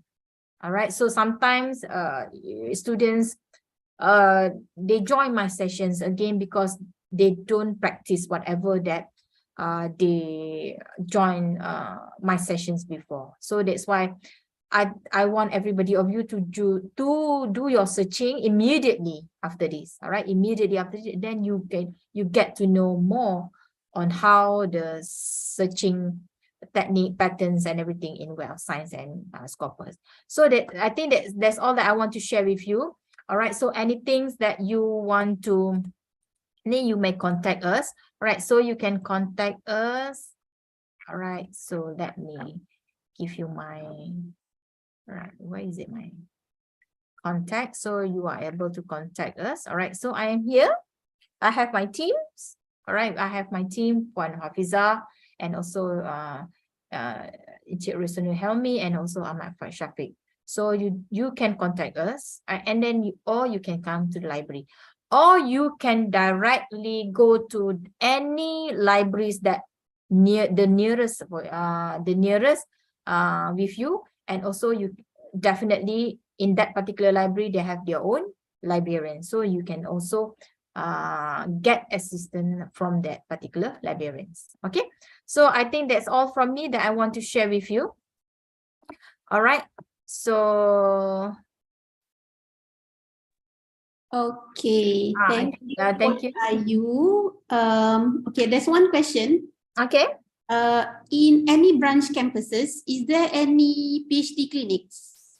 All right. Okay. Actually, now PhD clinics we conduct in online, so you are able to join in online. We don't have any physical PhD clinics.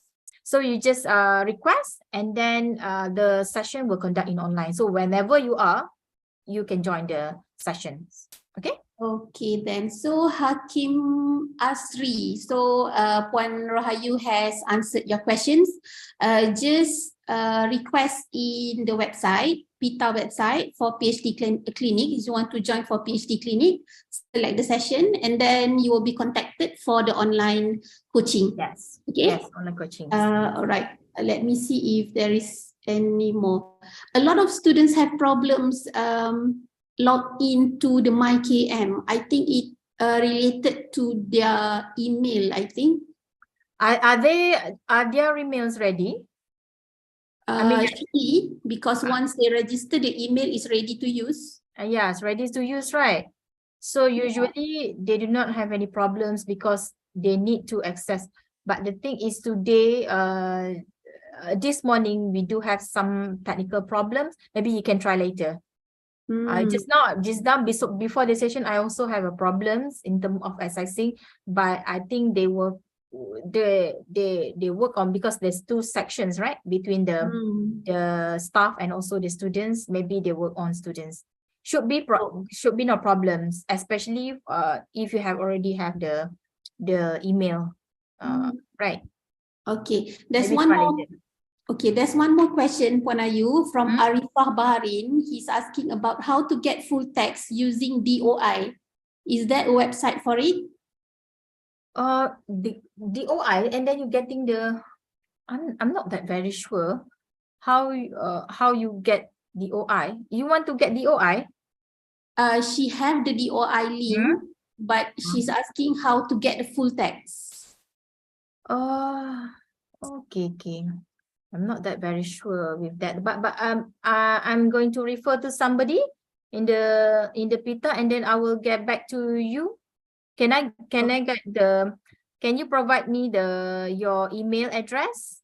Okay, so Arifah Bahrain, can you leave a chat, your email address? I'm going Email to pass it to Puan I Rahayu. need to check with somebody so that I can check with you. I can answer your questions. Okay, one more. Hold on. Does the PhD clinics is one-to-one session or is it in group? Maximum 5 person, minimum is 1.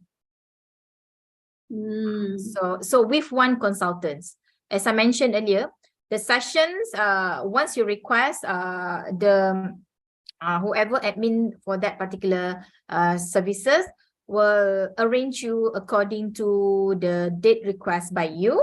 All right, maybe you and your friends, or maybe you yourself. All right, whether we are going to conduct in Wednesday or we are going to conduct in Thursday. So depending on the availability of that particular consultant, because our consultant is from our academician itself. All right, so definitely when you request, we are going to divide you according to the method. All right, so if you are quantitative, you do it in quantitative, definitely we are going to request, and then we are going to pair with you the quantitative or consultant in quantitative. All right, so maximum is 5 persons, minimum is 1. So there's a possibility one-to-one session in PhD clinic. And also PhD clinic, you can request as many times as you want. Every single week also you can, because we do have one successful story that I want to share with you, because we have one student. Yes. All right. So one yes, do you have any questions? Hold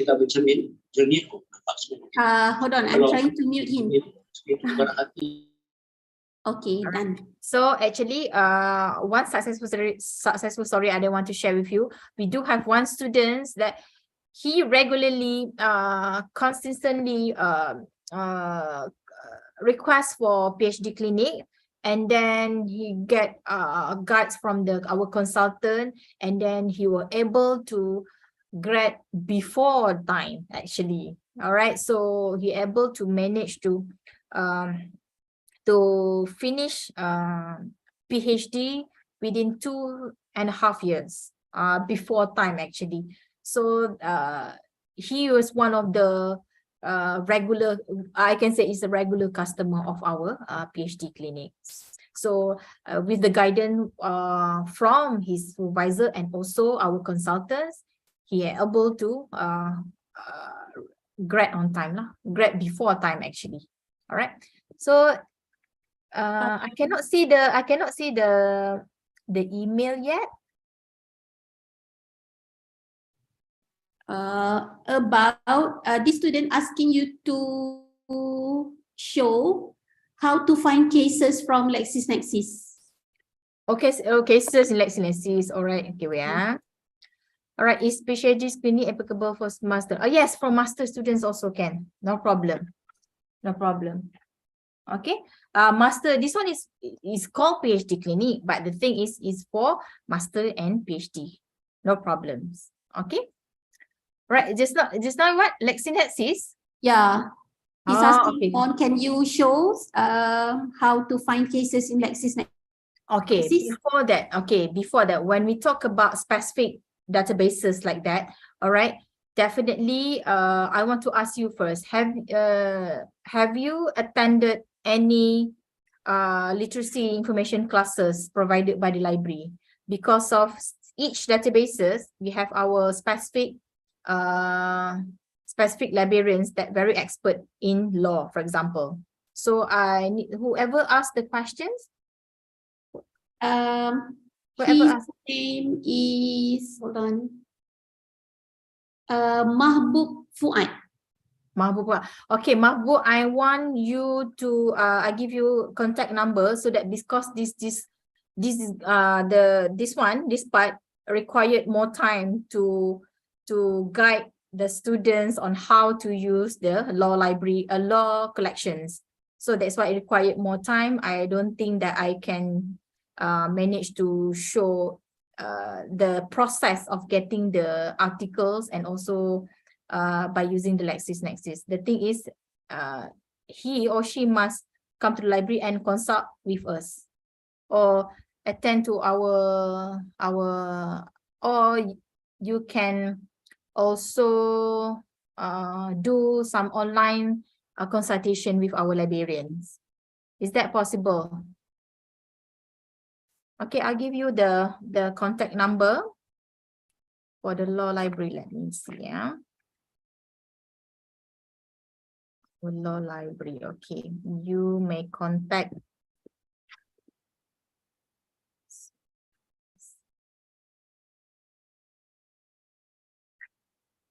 Okay, you can contact Puan Hanani to consult on how to use the LexisNexis. What is her email? This one, I will give you rojikin@uitm.edu.my. Because I need to share with students in YouTube. Oh, okay. Yeah. Okay, got it. I got it. Yeah. All right.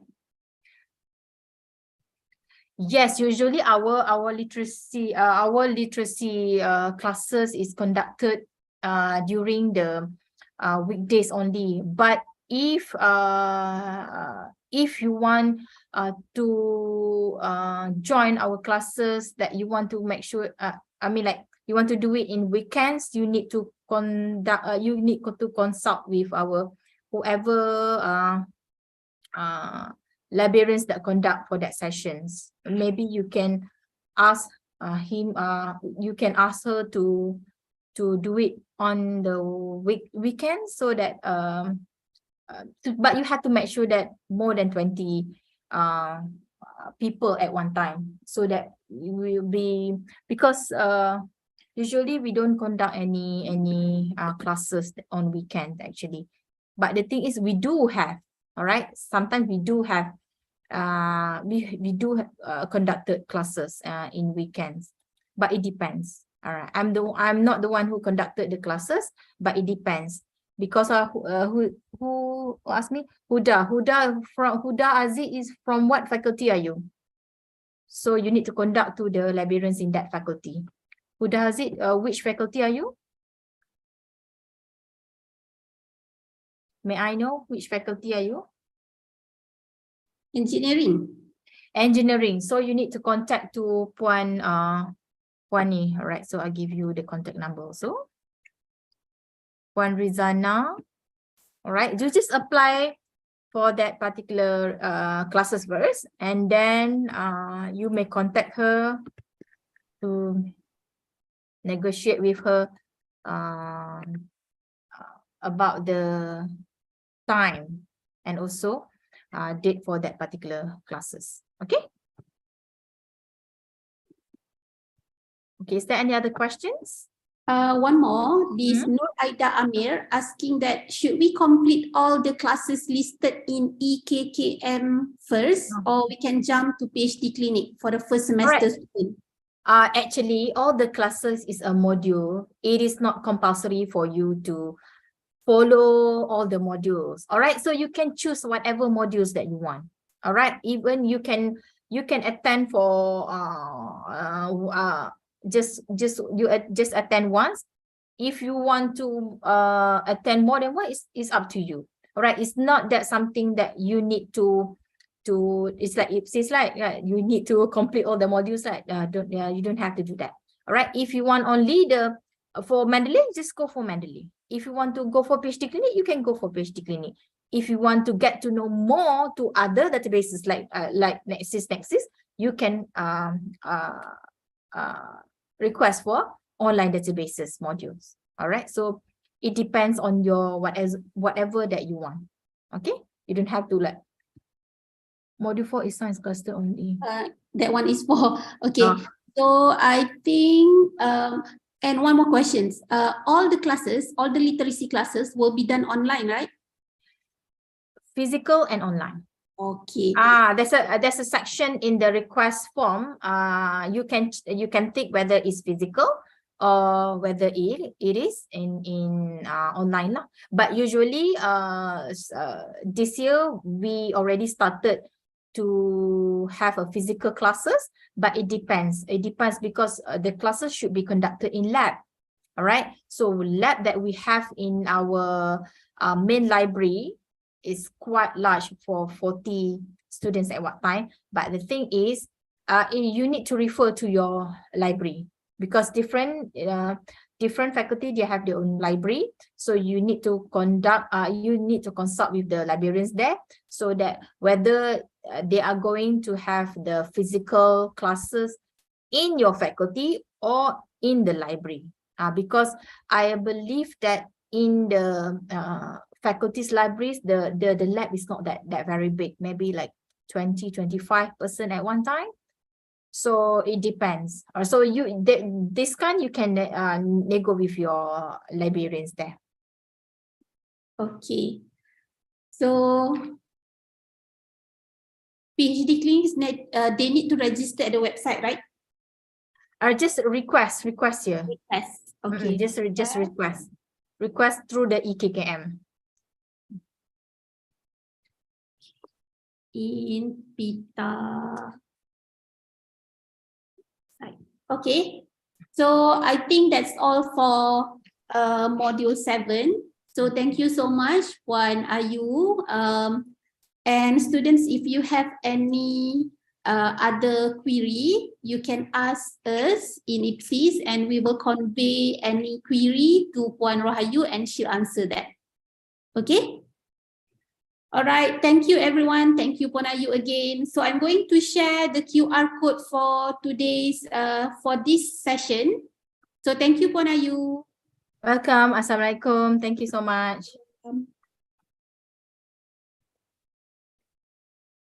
So students, now we are you already completed module 7. So this is the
Okay, for science and technology students, module 4, I'm going to send email to the students from pasp@uitm.edu.my.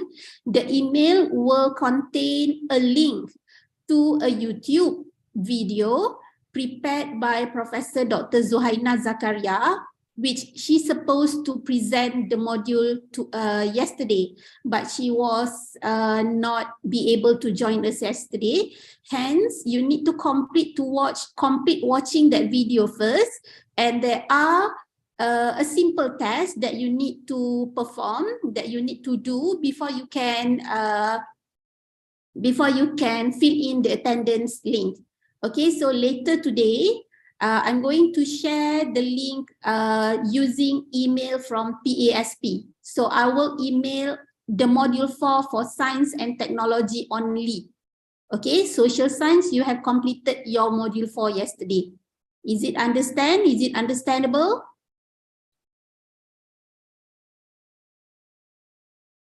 Yes, Doctor. All right, thank you. Yeah. And Soraira, what do you mean that there is no module 7? The link I give just now is module 8. Okay, hold on. So those who have completed module 7 attendance, thank you very much. You can leave the session, the YouTube session, for those who have already filled in the form. Those who still not, hold on, I'm going to share another QR code. Okay. Oh, okay, hold on.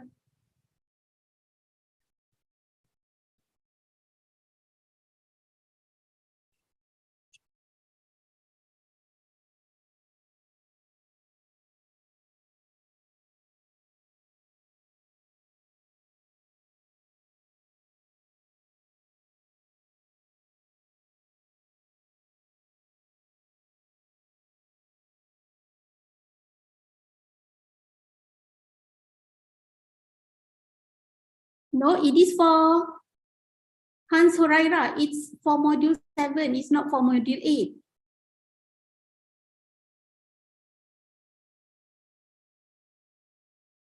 I tried just now. It's module 7.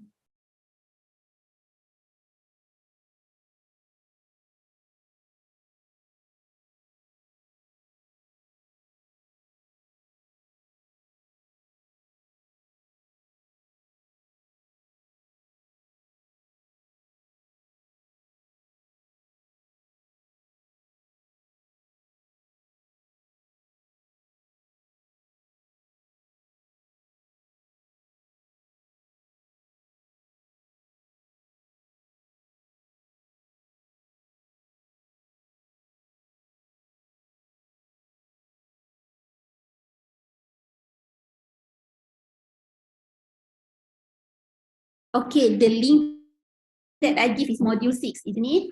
Okay, I got it. I detect the mistake just now. Hold on.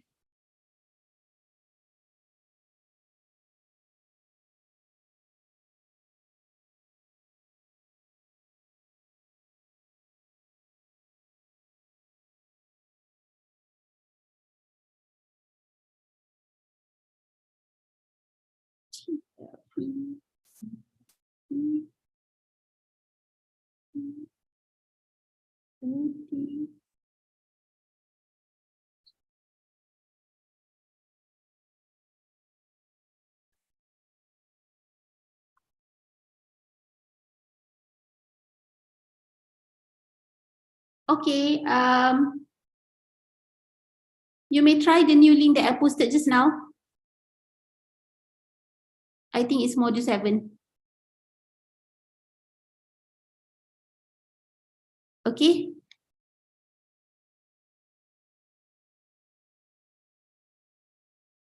Shabir Ali Torakatil. I'm posting a new link. It's for module 7.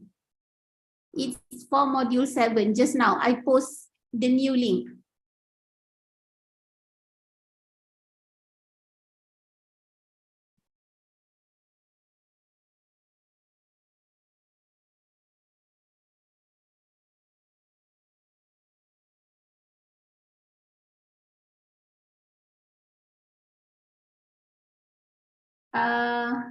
I'm going to delete Nur Atika Rosli. I'm going to delete all the attendance for module 8 since we haven't come to module 8 first. So later you need to fill in again. Okay, is it okay, Nur Atika Rosli? Understood?